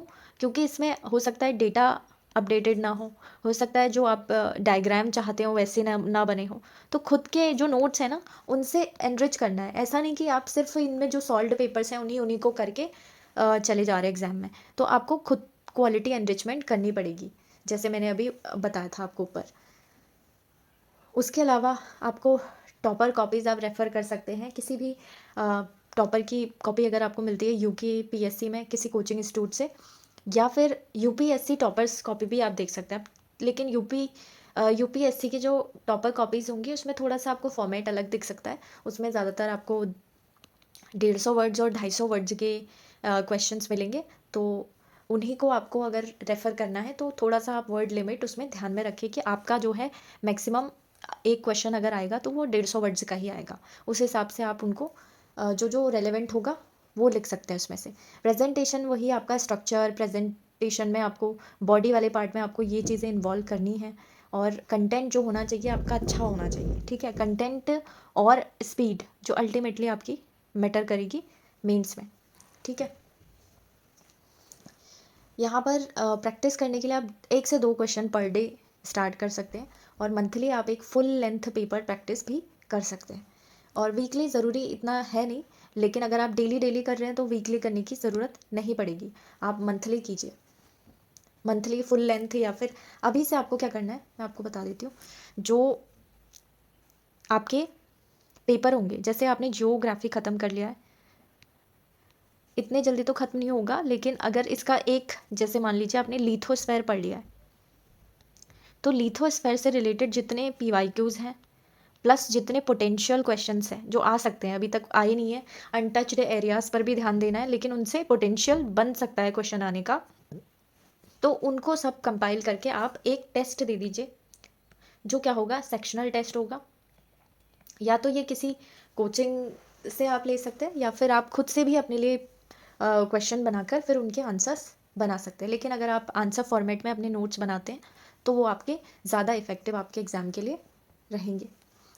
करंट अफेयर्स बुक्स के तौर पर आप घटना चक्र का जो ईयरली कंपाइलेशन आता है वो ले सकते हैं, या स्पीडी का जो ईयरली कंपाइलेशन है वो ले सकते हैं। इसमें आपके पीसीएस प्रीलिम्स के लिए भी वो हो जाएगा, और मेंस में जो है वो थोड़ा आपको दूसरी जो कंपाइलेशंस हैं मैगज़ीन्स, मंथली मैगज़ीन्स, वो कवर कर सकते हैं आप, जैसे विजन आईएएस की आती है। ये करंट अफेयर्स इसमें आ जाते हैं, जिसमें टॉपिक्स आपको अच्छे से एक्सप्लेन करके वो दे देते हैं, तो ये भी आप रेफ़र कर सकते हैं। इसके अलावा आपको एक वीडियो और देखनी है जिसमें मैंने सभी बुक्स एक अलग से वीडियो में बताई हुई है कि कौन से सब्जेक्ट के लिए आप कौन सी बुक रेफ़र कर सकते हैं, ठीक है। और मैंने कौन सी की थी वो भी मैंने बता दी है। उसका लिंक जो है आपको डिस्क्रिप्शन में मिल जाएगा, उस वीडियो का लिंक, वहाँ पर आप क्लिक करके उसे देख सकते हैं। ये है जो लेटेस्ट आपका सिलेबस है। अब इसमें सिलेबस, ये प्रीलिम्स का सिलेबस है, प्रीलिम्स का, और इसी के नीचे आपका मेंस का सिलेबस है। ये मैंने आपके टेलीग्राम चैनल पे भी डाल दिया है और ऑफिशियल वेबसाइट पे भी आप सिलेबस वाले सेक्शन में जाएंगे तो आपको मिल जाएगा।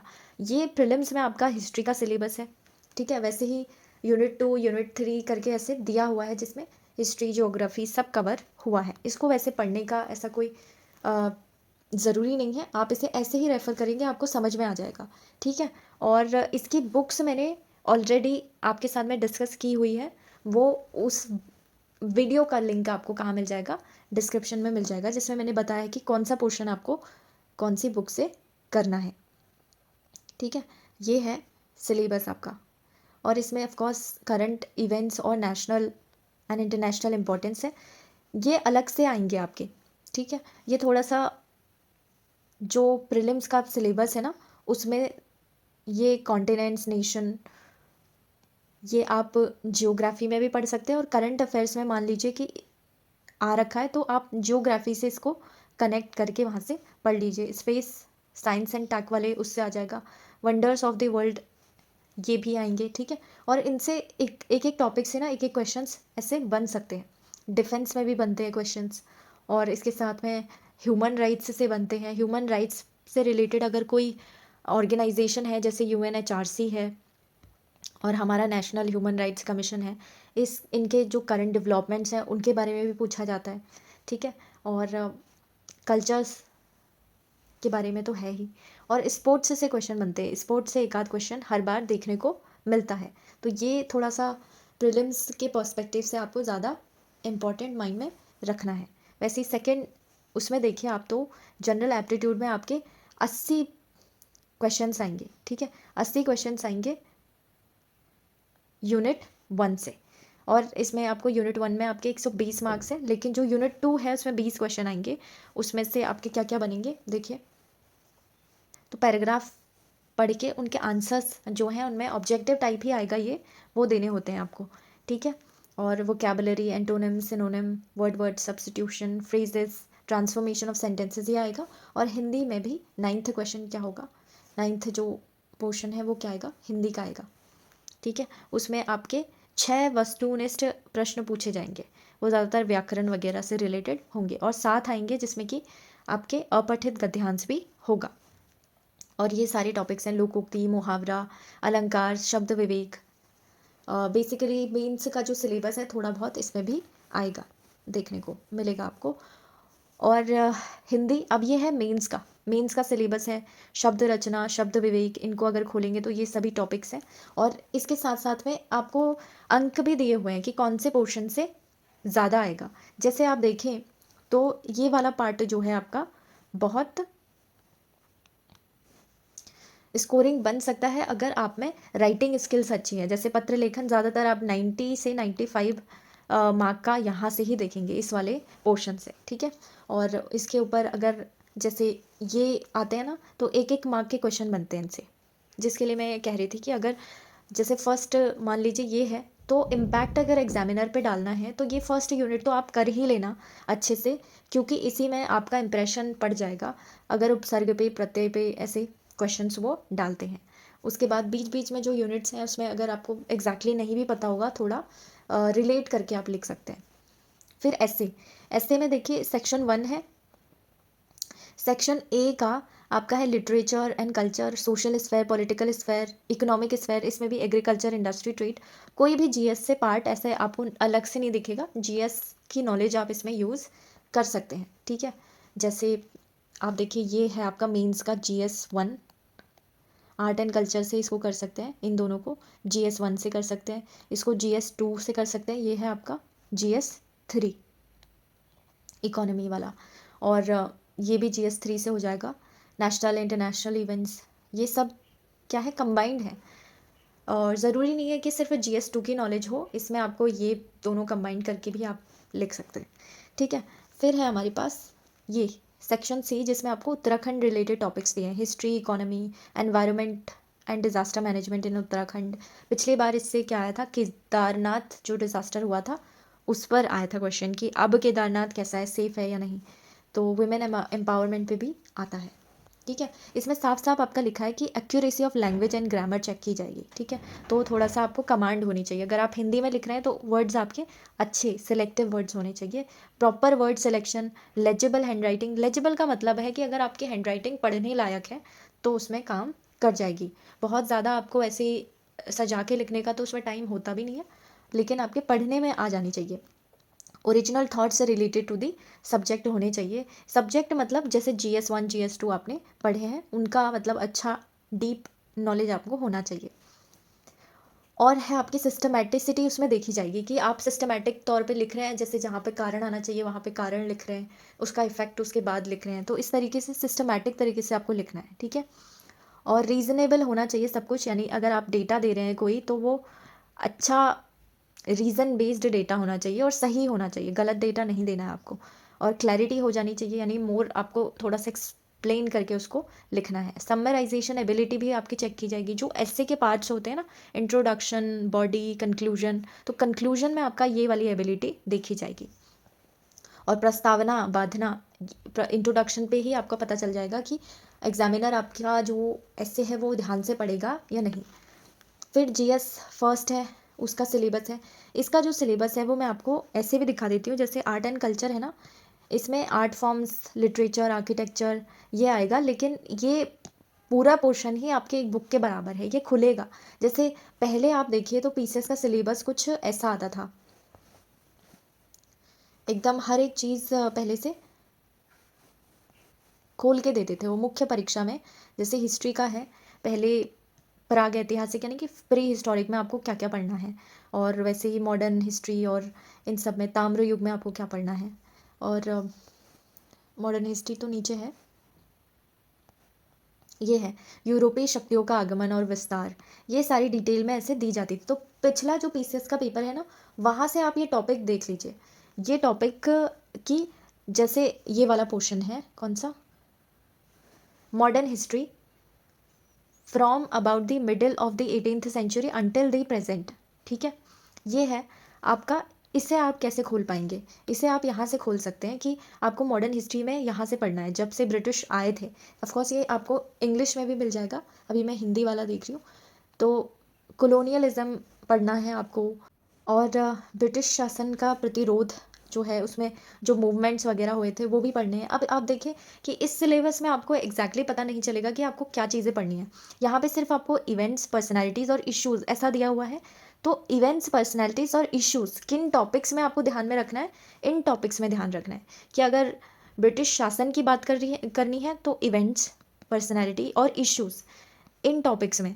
कि अगर कोई विद्रोह हो रहा है तो इसमें वो विद्रोह कब हुआ था, कैसे हुआ था, और पर्सनैलिटीज़ कौन कौन सी थी उसमें इम्पॉर्टेंट, और आपका क्या था, इवेंट्स, पर्सनैलिटीज़ और इश्यूज़ क्या क्या आ रहे थे उसमें, कि ब्रिटिश शासन ने फिर उसके बाद में क्या किया और किन कारणों से वो हो रहा था। तो इसमें क्लियरली बताया गया है कि इवेंट्स, पर्सनैलिटीज़ और इश्यूज़ पढ़ने हैं, लेकिन किन में पढ़ने हैं वो आपको डिटेल से सिलेबस खोल के इसमें से आप देख सकते हैं। ठीक है, तो इससे आउट ऑफ तो वैसे आएगा नहीं। तो वैसे ही आपको जैसे 1858 के बाद प्रशासनिक परिवर्तन क्या क्या हुए थे, उसमें भी आपको इवेंट्स, पर्सनैलिटीज़ और इश्यूज़ पे ध्यान रखना है। भारतीय राष्ट्रीय आंदोलन में वो क्या क्या इश्यूज़ थे, कौन कौन सी इंपॉर्टेंट पर्सनैलिटीज़ थी, कौन सा इवेंट कब हुआ था। प्रीलिम्स में इनके डायरेक्ट ईयर्स आते हैं, मैचअप करने को आता है, और क्रोनोलॉजी पूछी जाती है। ठीक है, मैचअप में भी। तो ये प्रश्न आपको यहाँ से कर लेने हैं। जैसे आधा तो सिलेबस आपका ऐसे ही पूरा हो जाएगा अगर आप इनको खोल के पढ़ लेते हैं ना, इस सिलेबस को, इस वाले को खोल के। PCS का जो पिछले बार का मेंस का पेपर था, सॉरी सिलेबस है उसमें से। ठीक है, तो ये चीज़ें आपको डिटेल में पढ़नी है। और जो कीवर्ड्स मैं बात कर रही थी ना, वो कीवर्ड्स आपको यहीं से मिलेंगे। कि जैसे ही लखनऊ समझौता आपको कहीं पे लिखना है हिस्ट्री में, ज़रूर उसका ईयर वहाँ पे लिखिए। हिस्ट्री को हिस्ट्री लगनी चाहिए वहाँ पर, कि आपको पता है लखनऊ समझौता कब हुआ था। ठीक है, तो ये इससे क्या होगा, आधे आधे आधे मार्क्स ऐसे आपके बढ़ते जाएंगे। तो यही है, ऐसे ही आपको खोल के दूसरे जियोग्राफी का, जैसे मैं एक बार दिखा देती हूँ आपको। जैसे ये दिया हुआ है, कौन सा, इतना सा सिलेबस दिया हुआ है इसमें इस बार, वर्ल्ड फिजिकल ज्योग्राफी। अब वर्ल्ड फिजिकल ज्योग्राफी में भी, ज्योग्राफी में भी आपको क्या पढ़ना है, ये सारी चीज़ें पढ़नी है। ये तो सेकंड पेपर है हिस्ट्री का।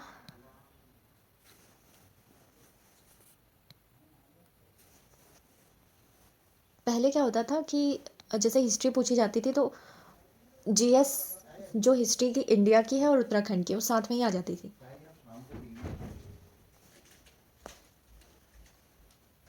आपका पॉलिटी का जैसे ये है, जियोग्राफी का मैं अभी दिखाती हूँ आपको, नीचे है। जैसे पॉलिटी में है constitutional framework of Indian polity, ये है। इसमें कॉन्स्टिट्यूशनल फ्रेमवर्क में आपको क्या क्या चीज़ें पढ़नी है, ये सभी चीज़ें पढ़नी है। लेकिन आपका जो वैसे सिलेबस है, अगर आप इसमें देखें तो सिर्फ Indian constitution, underpinnings, evolution, features, amendments, ये दिए हुए हैं। लेकिन ये सब evolution, feature, amendment, significant provisions, basic structure, इनको डिटेल में कैसे पढ़ना है आपने, ये सिलेबस आप खोल लीजिए, ठीक है। इसमें भी जैसे कॉन्स्टिट्यूशनल डेवलपमेंट में क्या क्या सिग्निफिकेंट प्रोविजंस या क्या अमेंडमेंट हुए थे, फ्रेमिंग कैसे हुई थी, प्रीएम्बल में क्या क्या हुआ था, जैसे प्रीएम्बल कैसे उसका इवोल्यूशन हुआ, इसके फीचर्स क्या हैं, प्रीएम्बल में क्या क्या अमेंडमेंट्स हैं। तो टॉपिक आपको यहाँ से चूज़ कर लेना है और पढ़ना आपको कहाँ से है, इस सिलेबस को रेफरेंस लेके पढ़ देना है, ठीक है। कि मान लीजिए टॉपिक आपने प्रीएम्बल पढ़ना है, प्रीएम्बल, उसकी ये सारी चीज़ें आपको ध्यान में रखनी है कि प्रीएम्बल का इवोल्यूशन कैसे हुआ था, प्रीएम्बल में क्या क्या लिखा हुआ है, प्रीएम्बल कितनी बार अमेंड किया हुआ है, ठीक है। और जैसे ये तो मेंस का है, प्रीएम्बल से जो प्रीलिम्स में क्वेश्चन बनेंगे वो ऐसे ही बनेंगे। और मेंस में आपको क्या, जैसे प्रीलिम्स में पूछा जाएगा प्रीएम्बल कितनी बार अमेंड हुआ है, हुआ भी है या नहीं भी हुआ है, या ऐसे दे देंगे कि preamble can not be amended by parliament. तो प्रीलिम्स में वैसा पूछा जाएगा, लेकिन मेंस में क्या पूछा जाएगा आपसे कि प्रीएम्बल को कैसे अमेंड कर सकते हैं, ठीक है। तो कारण बताओ टाइप प्रश्न आपके मेंस में बनेंगे। वैसे ही बेसिक स्ट्रक्चर का पार्ट है प्रीएम्बल या नहीं है, तो ऐसे कुछ बेसिक क्वेश्चंस यहाँ से बनेंगे। तो जियोग्राफी का वैसे ही आप, ये है आपका उसका इकोनॉमी का। यहाँ पे इंटरनेशनल रिलेशंस जैसे उसमें थोड़ा सा दिया हुआ है, लेकिन उसको खोल कर आप यहाँ से पढ़ सकते हैं। ये है इंटरनेशनल रिलेशंस में भी क्या पढ़ना है आपको, फॉरेन पॉलिसी पढ़नी है, नेबर्स के साथ में कैसे रिलेशंस है वो पढ़ने हैं, ऑर्गेनाइजेशंस पढ़ने हैं, ठीक है। और ये है भूगोल का, अगर आप हिंदी में देखें तो विश्व का भूगोल, ये चीज़ें आपको मेंस के लिए भी पढ़नी है, ठीक है। उसमें फिज़िकल जो जियोग्राफी लिखा है ना, वर्ल्ड फिजिकल जियोग्राफी लिखा है, तो यहाँ पर ये खोल के दे दिया है कि विश्व के भूगोल में आपको क्या क्या पढ़ना है, ये सभी चीज़ें आपको पढ़नी है। उसमें परिभाषा आ जाएगी, सौरमंडल, गोलार्धीय निर्देशांक, फिर स्थल मंडल, वायुमंडल, जल मंडल, ये सभी आपको पढ़ने हैं। कृषि भी पढ़नी है, विश्व में कोई उद्योग चल रहे हैं वो, ये उसका जियोग्राफी का सेकेंड यूनिट आ जाएगा इसमें, ठीक है। और यही आपका क्या है, इंग्लिश में भी है वर्ल्ड जियोग्राफी, लिथोस्फेयर, एटमॉस्फेयर, इनको डिटेल में खोल के कैसे पढ़ना है। अगर आप लिथोस्फेयर का टॉपिक कर रहे हैं तो आप फिर इन सब के बारे में अपने आंसर में लिख सकते हैं। लेट्स से आपके पास प्लेट्यूज़ के बारे में क्वेश्चन आया हुआ है, तो आप मेंशन कर सकते हैं लिथोस्फेयर की जो प्रॉपर्टीज़ हैं वो, ठीक है, उनको ध्यान में रखकर आप प्लेट्यूज़ पर क्वेश्चन लिख सकते हैं। वैसे ही एजेंट्स ऑफ डेन्यूडेशन पे काफ़ी क्वेश्चंस पूछे जाते हैं, रिवर, विंड, ग्लेशियर, और ये पार्ट है लिथोस्फेयर का। तो जो ये आपस में है ना चीज़ें, ये काफ़ी इफ़ेक्ट करेंगी इनको। जैसे जैसे रिवर क्या कर सकती है, माउंटेन्स पर भी इफ़ेक्ट कर सकती है, और उसकी वजह से हमें क्या मिलते हैं, हमें दूसरे जो रिलीफ फीचर्स हैं वो भी मिलते हैं। और जो भी हम टेरेन वगैरह देखते हैं, जो चेंजेस आ रही हैं, तो ये आपस में भी इम्पैक्ट कर पाएंगे, ठीक है। जैसे रिवर, विंड, ग्लेशियर है, इनको भी इम्पैक्ट करेगा, और ये इनकी आकृति कैसी होगी, ये सब लिथोस्फेयर के जो दूसरे एलिमेंट्स हैं उन पर भी डिपेंड करेगा। तो आपके लिथोस्फेयर का अगर क्वेश्चन होता है तो इन पर आपको बात करनी है, वहाँ से खोल के आप इसे देख सकते हैं, ठीक है। तो कुल मिला के जो सिलेबस उसमें दिया हुआ है वो ऐसे आप खोलिए उसे। तो ये चीज़ें उसमें पढ़नी है। उत्तराखंड की ज़्यादा टेंशन नहीं लेनी है। उत्तराखंड का जो पेपर है ना, ऑलरेडी यही उठाकर अब डाल दिए गए हैं 2 पेपर के रूप में। लेकिन ये वाला जो सिलेबस है इतना खोल के दिया नहीं है, वो आपको ऐसे दे दिया गया है बस, ज्योग्राफी का इतना। लेकिन वो खुलेगा कितना, ये है यहाँ पर, यहाँ से आपको ये चीज़ें पढ़नी है। अब इसमें भी ऑफकोर्स आपको कुछ कुछ चीज़ें जो स्टैंडर्ड हैं वो नहीं पढ़नी है, जैसे इसमें है मेन ट्राइब्स, आपको स्पेसिफिकली ऐसे नहीं पढ़नी है। इश्यूज़ हाँ अगर करंट अफेयर्स में आ गए तब आप पढ़ सकते हैं। ट्रांसपोर्टेशन के जो ये है, सिर्फ आप यहाँ से आइडिया ले सकते हैं, कहीं आंसर में कोट करना है तो दे सकते हैं, अदरवाइज़ इतना डिटेल में नहीं पढ़ना है। बस सिलेबस में जो जो यहाँ पर कीवर्ड्स मेंशन है उनको आपको खोल के पढ़ना है, ठीक है। आई थिंक अब बहुत ज़्यादा हो चुका है, इसमें हमने डिस्कस कर लिया कि तैयारी कैसे स्टार्ट करनी है। तो ये था आपका कंप्लीट सिलेबस, और आज हमने पूरी स्ट्रैटेजी डिस्कस कर ली है। इसके अलावा भी जो कुछ कुछ डाउट्स आपके पास रहते हैं, आप मुझे टेलीग्राम पर डायरेक्टली मैसेज कर सकते हैं। टेलीग्राम का लिंक मैंने डिस्क्रिप्शन में डाल दिया है, और इसके साथ में जो इम्पॉर्टेंट पीडीएफ्स हैं वो भी मैं टेलीग्राम पर डाल दिया करती हूँ, तो आप ज्वाइन कर सकते हैं मुझे। और कमेंट्स में भी आप मुझे बता सकते हैं कि आपके क्या डाउट्स हैं। Okay everyone, thank you so much and all the best.